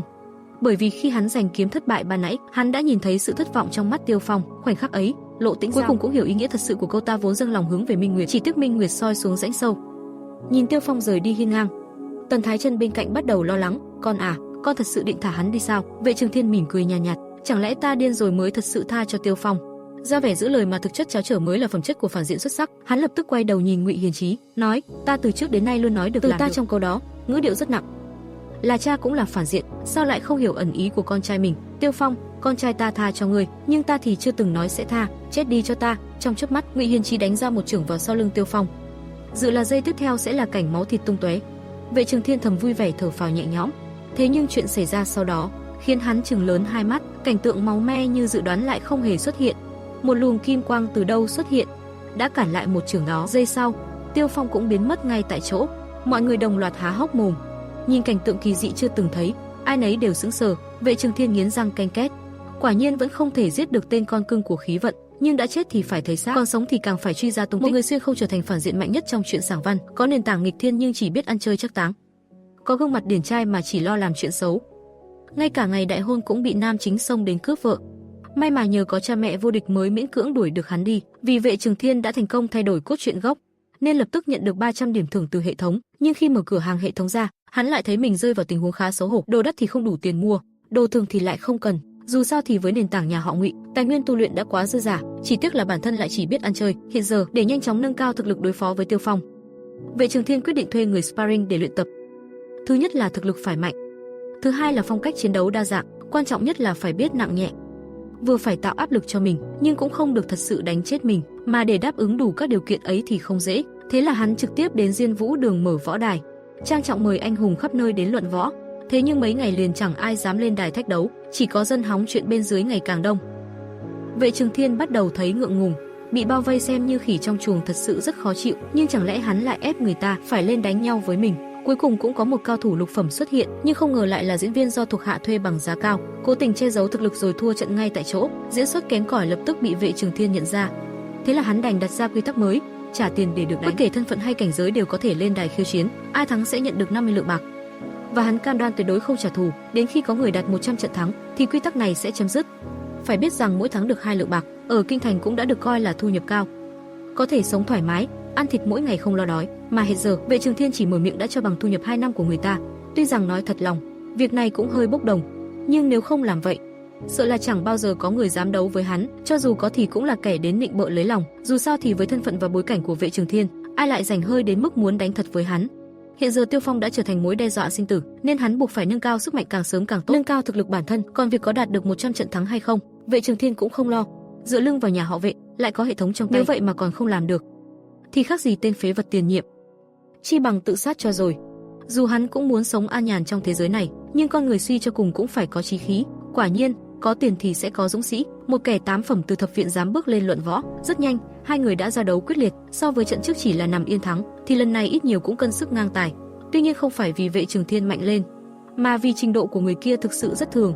Hơn nữa hắn chỉ là 8 phẩm, thấp hơn Vệ Trường Thiên một cảnh giới, vậy mà vẫn có thể đánh ngang tay, thì lại càng làm nổi bật sự yếu kém của Trường Thiên. Nhìn tình hình trên đài, hắn thậm chí sắp thua đến nơi. Quả nhiên, với từng cú đấm vù vù lao đến, Vệ Trường Thiên cuối cùng tránh không kịp, thập viện một quyền định thắng bại ngay lập tức và mang về 50 lượng bạc như mong đợi. Lúc đó hắn cảm thấy như đang nằm mơ, đến mức quên cả việc xuống đài. Đám đông bên dưới nhìn thấy thì đầy vẻ ngưỡng mộ, chỉ trách bản thân lúc nãy không đủ quyết đoán. Lúc này, Vệ Trường Thiên bị đánh đến bầm dập lại tiếp tục đứng dậy. Trận thứ hai ai lên đám đông lập tức xôn xao. Tiền hay không quan trọng nữa, chủ yếu là được so chiêu với Vệ công tử. Từ đó trở đi, mỗi ngày Vệ Trường Thiên đều đấu 10 trận, mỗi trận đều về nhà trong tình trạng đầy thương tích, nhưng vẫn không thắng nổi một trận nào. Cho đến ngày thứ 5, một đám đại hán đã chờ sẵn trước cửa Diên Vũ Đường từ sáng. Bây giờ bọn họ xem Vệ Trường Thiên như máy rút tiền, đánh hắn một trận là có thể nhận luôn tiền lương 2 năm để tiêu xài, để bắt lấy cơ hội làm giàu này. Thậm chí có người còn lập cả sòng cá cược dưới đài, cược xem Vệ công tử có thể thắng nổi một trận trong 10 trận không. Đám đông lập tức chen chúc đặt cược. Dù tỷ lệ ăn cược thấp thảm thương, họ vẫn quyết tâm bán sạch tài sản để đặt cược không thể. Dù sao thì trong suốt 5 ngày vừa qua, Vệ Trường Thiên đã lập kỷ lục 50 trận thua liên tiếp, thật sự quá chói mắt. Sau này có ai vượt qua được không thì chưa rõ, nhưng chưa từng có ai như hắn là điều chắc chắn. Một món lợi như vậy thì làm sao không vơ vét. Ấy thế mà lại có một nữ tử làm ngược lại. Cô ta rút ra một túi bạc, cược hết vào thắng. Ngay khi sàn đấu lại bốc lên bụi mù, Vệ Trường Thiên lại tiếp tục ngã nhào xuống đất, trông thảm hại không thể tả.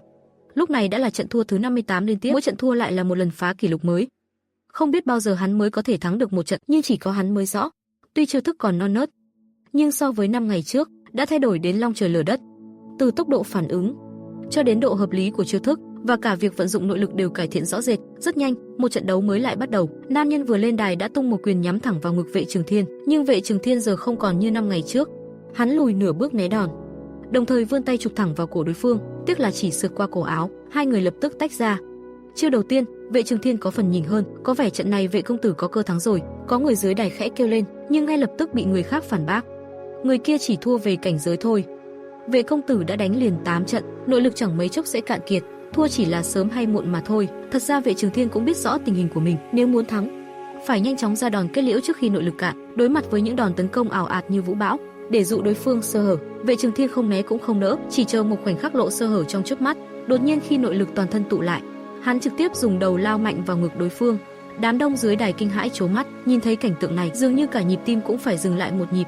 Dù trận này chẳng thể nói là mãn nhãn, cũng chẳng được coi là trình độ cao, nhưng toàn bộ quá trình thì vô cùng khốc liệt. Nhìn thân hình đầy thương tích kia, lần đầu tiên mọi người thật sự sinh ra một tia kính nể với Vệ Trường Thiên, không phải vì xuất thân gia tộc quyền thế, mà là vì dám liều mạng sau 58 trận thua liên tiếp, vẫn cố sống cố chết để giành chiến thắng.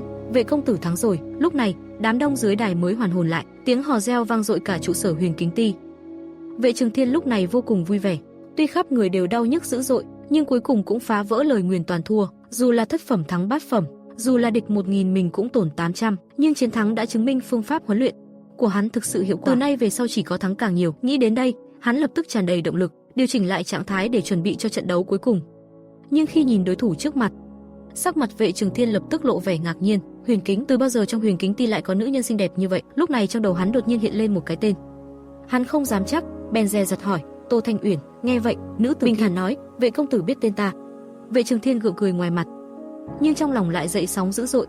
Tô Thanh Uyển chính là nữ chính mạnh nhất trong truyện gốc, khác hoàn toàn với Lộ Tĩnh Giao. Tô Thanh Uyển chỉ xuất hiện từ giữa truyện, do một vụ án mà quen biết Tiêu Phong, sau đó vì tuyệt vọng với Huyền Kính Ti mới đi theo Tiêu Phong, nhưng kết cục của cô còn bi thảm hơn Lộ Tĩnh Giao, vì cứu Tiêu Phong cuối cùng chết dưới tay Ngụy Hiền Chí.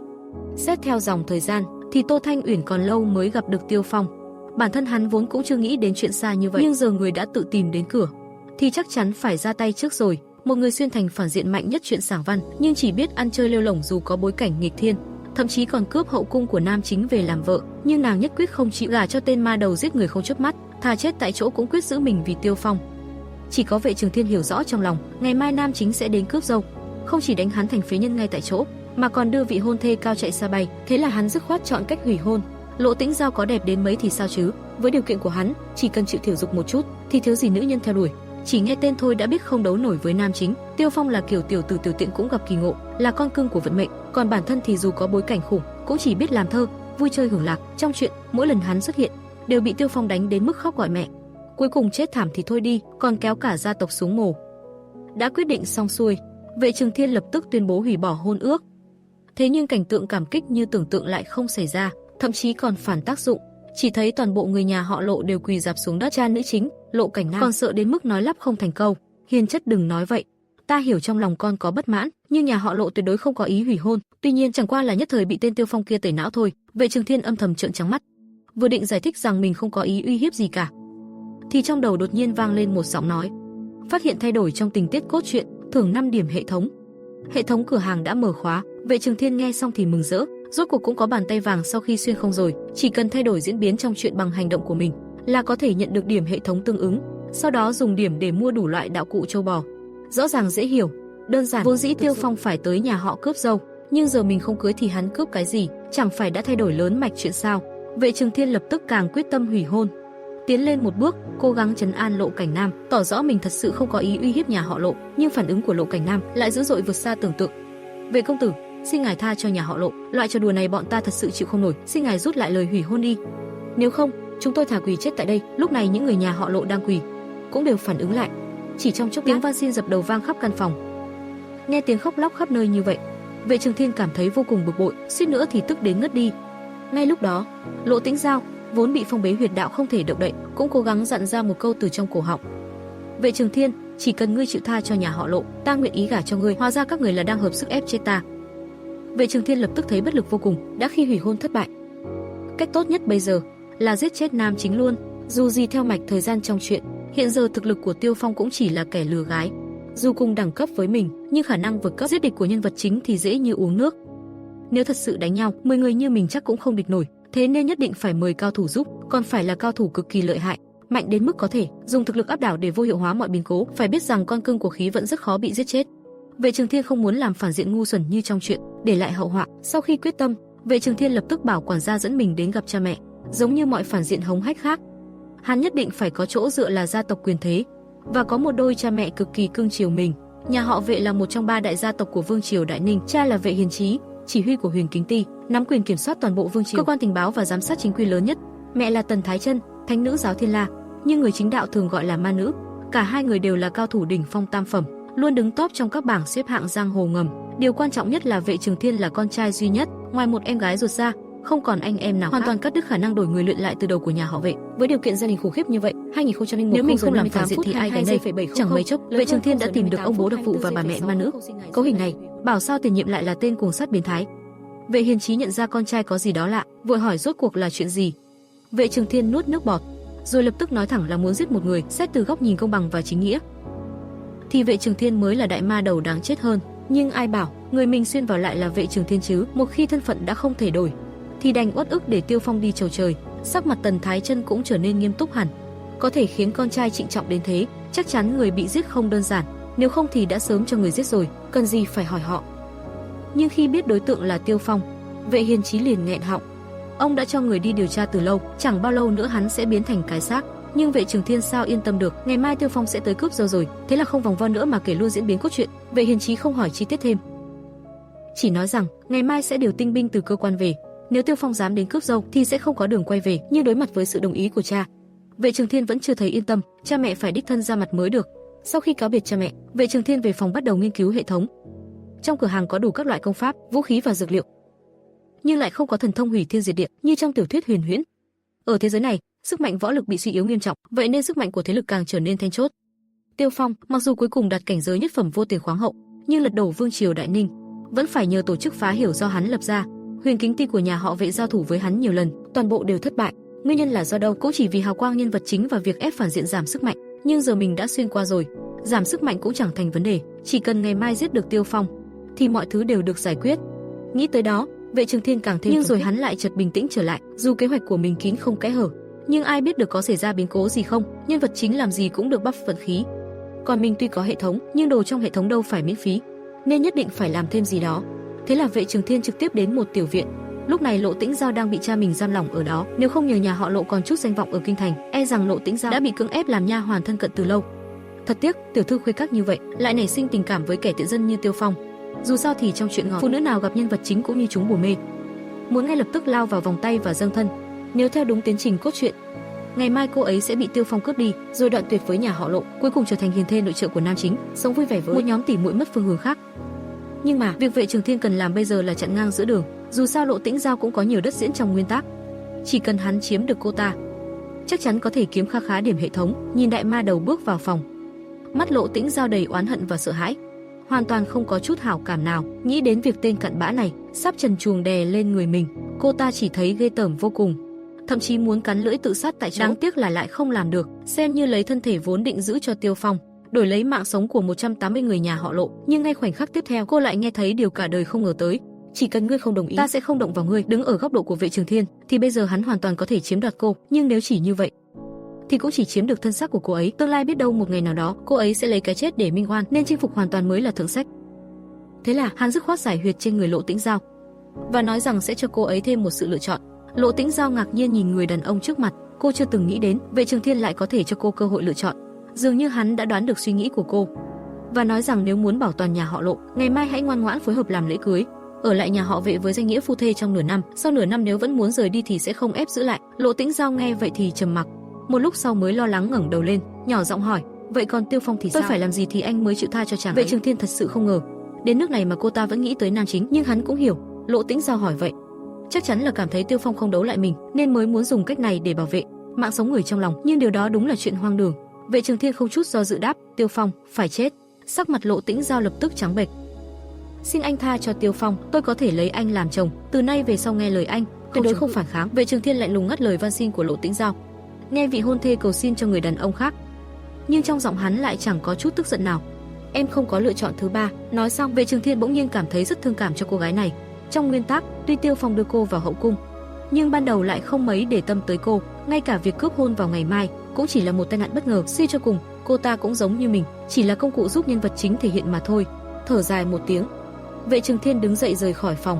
Ta vốn một lòng hướng về Minh Nguyệt, nào ngờ Minh Nguyệt lại chiếu xuống rãnh cống. Khi câu thơ đó truyền vào tai Lộ Tĩnh Giao, đây là lần đầu tiên cô nảy sinh cảm xúc khác, ngoài căm ghét và sợ hãi với Vệ Trường Thiên. Tại sao tên ma đầu này lại khác xa với lời đồn ngoài phố? Rốt cuộc đâu mới là con người thật của hắn? Mãi cho đến ngày hôm sau, Tiêu Phong vì một cơ duyên lớn mà trở về kinh thành, không ngờ giữa đường lại nghe tin hồng nhan tri kỷ của mình bị kẻ thù làm nhục.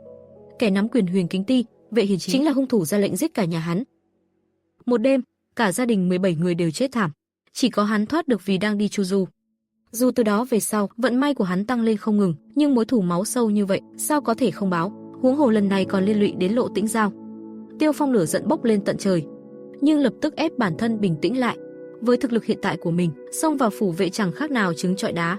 May mà người vệ gia không biết mặt hắn, chỉ cần ẩn mình chờ thời cơ, chưa chắc đã không tìm được cơ hội. Cùng lúc đó, Lộ Tĩnh Giao trong phủ vệ hôm nay xem như phối hợp, thân phận của hắn chỉ là tiểu thiếp nên nghi thức cũng đơn giản. Đến khi trời chuyển canh 2, tiếng gõ trúc vang lên đúng thời khắc định mệnh. Vệ Trường Thiên nghi hoặc sao bên ngoài chưa có động tĩnh. Theo nguyên tắc, canh 2 chính là lúc Tiêu Phong ra tay. Sao giờ còn chưa đạp cửa xông vào, đánh mình bay xa? Vệ Trường Thiên chợt bừng tỉnh. Hóa ra là mình diễn chưa đủ đạt. Thế là hắn nghiêm túc ra lệnh cho Lộ Tĩnh Giao. Gào lên 2 tiếng đi, càng kinh hoàng càng tốt, tốt nhất hét kiểu như ta đang định xâm phạm nàng. Lộ Tĩnh Giao lập tức rên rỉ yếu ớt, chỉ tiếc tiếng thét còn nhỏ hơn cả tiếng muỗi. Vệ Trường Thiên trong lòng khó chịu, đành chịu thôi, chính nàng bắt ép ta phải ra tay, bản thân hắn thật sự không muốn nàng. Trong khoảnh khắc đó, tiếng hét kinh hoàng vang khắp phòng, ngay sau đó toàn bộ sân viện bỗng vang lên tiếng binh khí rút khỏi vỏ.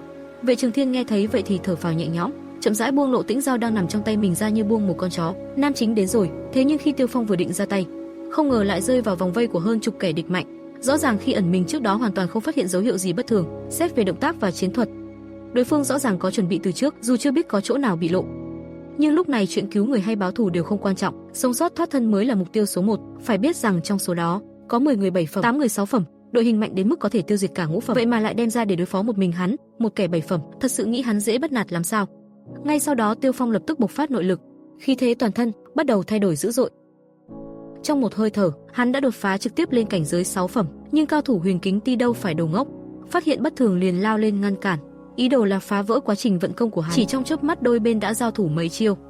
Âm thanh binh khí va chạm vang lên ầm ĩ, nhưng Tiêu Phong không hề có ý định dây dưa, lập tức chuẩn bị phá vòng vây mà chạy. Dựa vào hào quang nhân vật chính, hắn thực sự có thể giết sạch đám người này.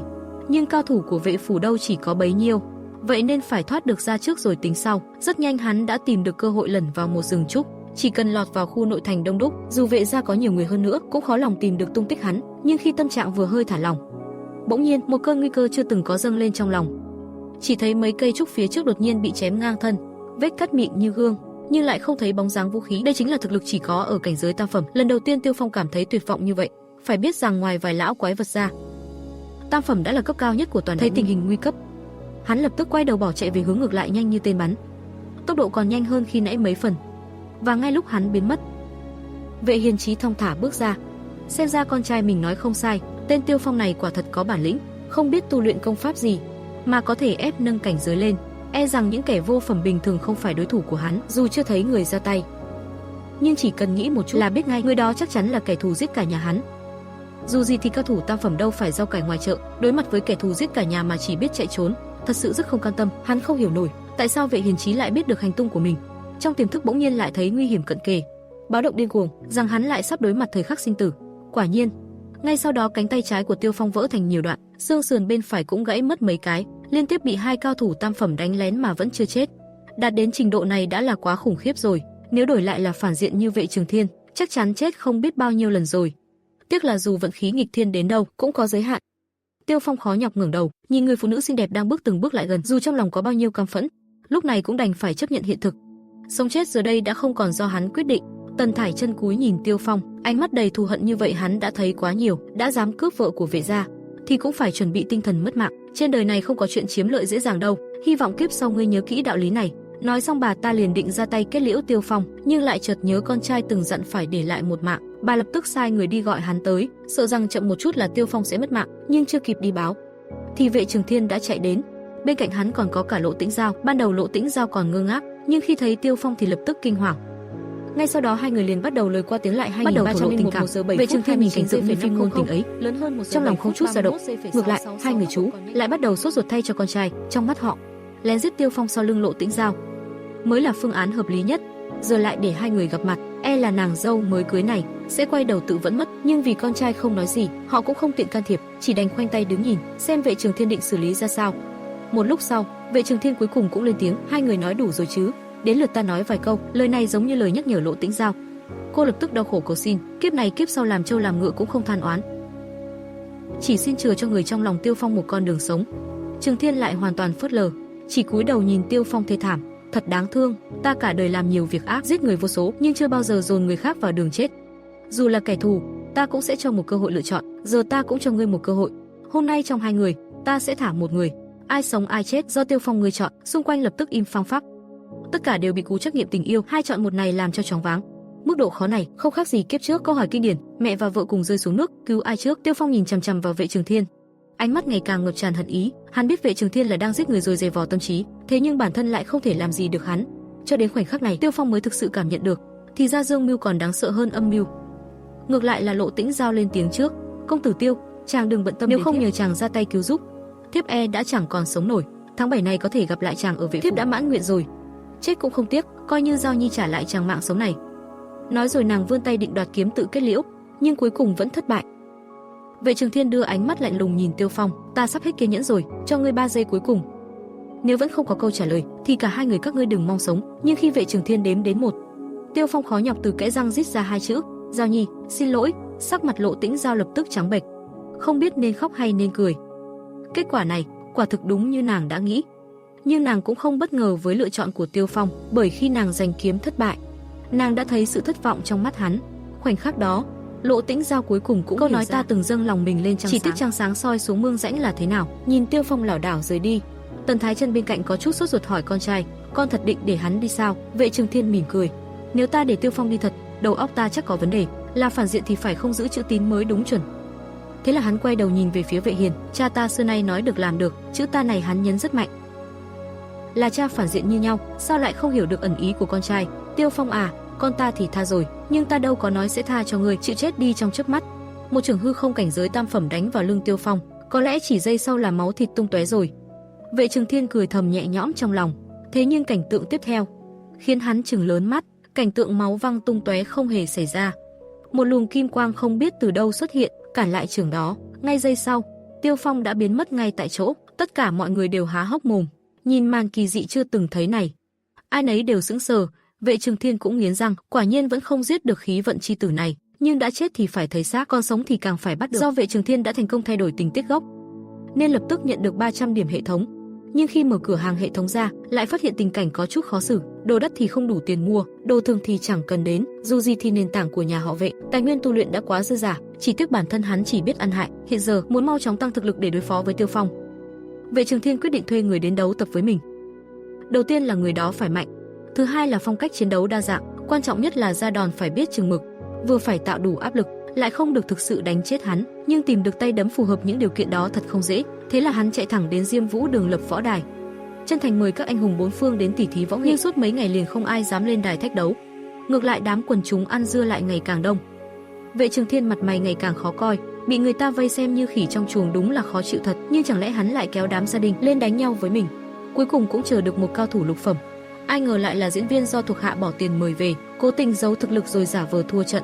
Màn diễn vụng về đó bị Vệ Trường Thiên nhìn thấu ngay lập tức, thế là hắn đành ra quy định mới, trả tiền để bị đánh, bất kể thân phận hay cảnh giới đều có thể lên đài, chỉ cần thắng là được thưởng 50 lượng bạc, và hắn cam đoan tuyệt đối không trả thù khi nào thắng đủ 100 trận. Quy định này mới được hủy bỏ. Phải biết rằng mỗi tháng 2 lượng bạc ở kinh thành cũng đã thuộc loại thu nhập cao, cơ bản đủ ăn đủ mặc, ngày nào cũng có thịt ăn. Còn giờ đây Vệ Trường Thiên mở miệng ra là trả luôn 2 năm lương người ta, nhưng nói đi cũng phải nói lại, việc làm này đúng là hơi bốc đồng, nhưng nếu không làm vậy, có khi cả đời cũng chẳng ai chịu lên đánh với hắn, dù có thì cũng chỉ là mấy kẻ nịnh bợ. Dù sao với thân phận và bối cảnh của Vệ Trường Thiên, ai mà rảnh hơi tự tìm đường chết chứ. Giờ Tiêu Phong chưa chết, nguy cơ vẫn còn, vậy nên phải tranh thủ thời gian, tăng cường thực lực bản thân. Còn mục tiêu trăm trận thắng có đạt được hay không, Vệ Trường Thiên không hề lo lắng, dựa vào thế lực nhà họ Vệ và hệ thống trong tay, mà nếu vẫn không làm được thì hắn cũng chẳng khác gì phế vật như nguyên chủ, thôi thì chi bằng tự kết liễu cho xong. Dù hắn cũng muốn sống an nhàn phè phỡn ở thế giới này, nhưng con người cuối cùng cũng phải có chút chí khí. Quả nhiên có tiền thì ắt có dũng sĩ. Một cao thủ bát phẩm 10 viện cả gan thỉnh giáo đại nhân, chẳng mấy chốc hai người đã quấn lấy nhau giao đấu. So với trận trước chỉ nằm mà thắng, trận này có vẻ cân sức hơn một chút, nhưng không phải do Vệ Trường Thiên mạnh hơn, mà là vì thực lực của tên thập nguyệt này đúng là có hạn. Hơn nữa hắn chỉ là bát phẩm, thấp hơn Vệ Trường Thiên một cảnh giới, vậy mà hai người đánh ngang ngửa. Ngược lại càng làm nổi bật sự yếu kém của Vệ Trường Thiên, mà nhìn thế trận cũng thấy, hắn gần như sắp thua đến nơi. Quả đúng như dự đoán, từng cú đấm gào thét lao tới. Vệ Trường Thiên cuối cùng cũng không kịp tránh, thập nguyệt chỉ với một quyền đã định thắng bại, thuận lợi lấy được 50 lượng bạc. Lúc này hắn như đang mơ vậy, đến lúc nào xuống đài cũng quên mất, người dưới đài thì ghen tị đỏ cả mắt. chỉ trách mình lúc nãy không dứt khoát hơn. Lúc này, Vệ Trường Thiên lại một lần nữa đứng dậy sau khi tỉnh lại. Trận 2 ai lên, câu hỏi khiến đám đông sôi trào. Tiền nong thật sự không quan trọng là được đấu mấy chiêu với Vệ đại nhân. Kể từ đó, Vệ Trường Thiên mỗi ngày phải chịu 10 trận hành xác, lần nào cũng mang đầy thương tích về nhà, nhưng vẫn chưa thắng nổi một trận nào. Cho đến 5 ngày sau, một đám đại hán nóng lòng chờ sẵn ngoài cửa Diêm Vũ Đường. Giờ đây họ xem Vệ Trường Thiên là cây rút tiền di động, đánh hắn một trận là có 2 năm tiền lương để sống sung sướng. Để nắm bắt cơ hội kiếm tiền này, thậm chí có người còn lập cả sòng cược dưới đài. Họ cá xem công tử Vệ có thắng nổi một trận trong 10 trận hay không. Đám đông lập tức chen chúc đặt cược. Dù tỷ lệ cược thấp đến đáng thương, cũng phải bán nồi bán niêu để cược không thể thắng, bởi vì suốt 5 ngày qua, Vệ Trường Thiên đã lập nên thành tích 50 trận thua liên tiếp. Thành tích đó thật sự quá chói lọi, sau này có ai phá được hay không còn chưa biết, nhưng chắc chắn là trước giờ chưa ai làm được. Cơ hội hốt bạc thế này thì sao có thể bỏ qua, vậy mà lại có một cô gái làm ngược lại số đông. Rút túi tiền ra đặt cược toàn bộ vào cửa thắng. Khi sàn đấu lại cuốn tung bụi đất lên, Vệ Trường Thiên lại lần nữa bị quật ngã, trông thảm hại không thể tả. Tính đến giờ đã là 58 trận thua liên tiếp, mỗi trận thua thêm lại là một lần phá kỷ lục mới. Không biết bao giờ mới thắng nổi một trận, nhưng chỉ có hắn biết. Dù chiêu thức còn non nớt, nhưng so với 5 ngày trước thì đã tiến bộ vượt bậc. Từ tốc độ phản ứng đến độ hợp lý khi ra chiêu và cả cách vận dụng nội lực đều có sự cải thiện rõ rệt. Rất nhanh vòng đấu tiếp theo bắt đầu. Gã đàn ông vừa bước lên đã tung quyền nhắm thẳng ngực Vệ Trường Thiên, nhưng Vệ Trường Thiên giờ không còn là hắn của 5 ngày trước, khẽ lùi nửa bước tránh đòn, đồng thời đưa tay chụp thẳng vào yết hầu đối thủ, đáng tiếc chỉ chạm trúng cổ áo. Hai người lập tức kéo giãn khoảng cách. Chiêu đầu tiên, Vệ Trường Thiên hơi chiếm thượng phong. Vệ công tử trận này hình như có hy vọng thắng rồi, có người dưới đài khẽ kêu, nhưng ngay sau đó liền có người phản bác. Gã kia chẳng qua là thua về cảnh giới thôi. Vệ công tử đã đánh 8 trận liên tục rồi, nội lực cạn kiệt cũng chỉ là chuyện sớm muộn, thua trận cũng là chuyện sớm muộn. Thực ra Vệ Trường Thiên cũng hiểu rõ tình trạng của mình, muốn cứu nguy phải giành chiến thắng bằng cách dùng chiêu quyết thắng trước khi nội lực cạn kiệt. Đối mặt với trận tấn công điên cuồng như gió bão, để buộc đối thủ phải rơi vào bẫy, Vệ Trường Thiên không né tránh, chỉ để tìm ra sơ hở thoáng qua. Đột nhiên, lúc này hắn cảm nhận được toàn bộ nội lực, thậm chí hắn dùng đầu đánh mạnh vào đối thủ. Mọi người dưới đài ngây ngẩn, nhìn cảnh tượng này, như thể nhịp tim của họ cũng bị ngừng lại trong giây lát. Mặc dù trận đấu này không thật sự xuất sắc, cũng không thể nói là có chất lượng cao, nhưng cả quá trình lại đủ bi thương. Nhìn thân hình đầy thương tích đó, mọi người lần đầu tiên thực sự sinh ra một chút tôn trọng với Vệ Trường Thiên, không phải vì gia tộc hùng mạnh của hắn, mà là vì sự can đảm không ngừng đấu tranh để chiến thắng sau 58 trận. Dù thế nào đi nữa, hắn vẫn quyết tâm chiến đấu. Vệ công tử thắng rồi. Lúc này, đám đông mới tỉnh táo lại. Tiếng hò reo chói tai vang lên khắp nơi. Vệ Trường Thiên lúc này vô cùng vui sướng. Mặc dù toàn thân đau đớn vô cùng, nhưng cuối cùng cũng phá vỡ được lời nguyền thua liên tiếp. Dù chỉ là thắng một trận từ hạng 7 thắng hạng 8, dù là tổn thương đối thủ 1000, tự tổn hại 800, nhưng chiến thắng có nghĩa là phương pháp huấn luyện của mình quả thực có hiệu quả. Sau này chỉ cần càng chiến đấu, càng thắng. Nghĩ đến đây, hắn lập tức tràn đầy động lực, điều chỉnh lại tâm trạng, chuẩn bị sẵn sàng cho trận đấu cuối cùng. Chỉ là sau khi quan sát đối thủ, biểu cảm của Vệ Trường Thiên bỗng nhiên thay đổi, trở nên ngạc nhiên. Là ai vậy? Sao lại có một nữ quan xinh đẹp như thế ở đây? Lúc này, hắn chợt nhớ ra một cái tên trong đầu, rồi hắn ngạc nhiên thử hỏi, Xuất Thanh Uyển. Người phụ nữ nghe vậy nhẹ nhàng đáp, Vệ công tử biết tên tôi sao? Vệ Trường Thiên miễn cưỡng mỉm cười, nhưng trong lòng hắn lại dâng lên những cơn sóng dữ. Xuất Thanh Uyển chính là nữ chính mạnh nhất trong tiểu thuyết. Khác với Lục Kính Yêu, Xuất Thanh Uyển xuất hiện ở giữa chuyện. Vì một vụ án mà cô ấy kết giao với Tiêu Phong, sau đó vì thất vọng với Xuân Tĩnh Sư mà cô ấy hoàn toàn rời bỏ, cô gia nhập cùng Tiêu Phong. Tuy nhiên kết cục của cô còn thảm hơn Lục Kính Yêu nhiều. Để cứu Tiêu Phong, cuối cùng cô chết dưới tay của Vệ Hiền Chí. Theo dòng thời gian mà nói, Xuất Thanh Uyển còn rất lâu nữa mới gặp Tiêu Phong. Mình trước giờ cũng chưa nghĩ đến những chuyện xa xôi như vậy, nhưng nếu người ta đã tự mình đến đây rồi thì chắc chắn phải lần nữa ngáng đường thôi.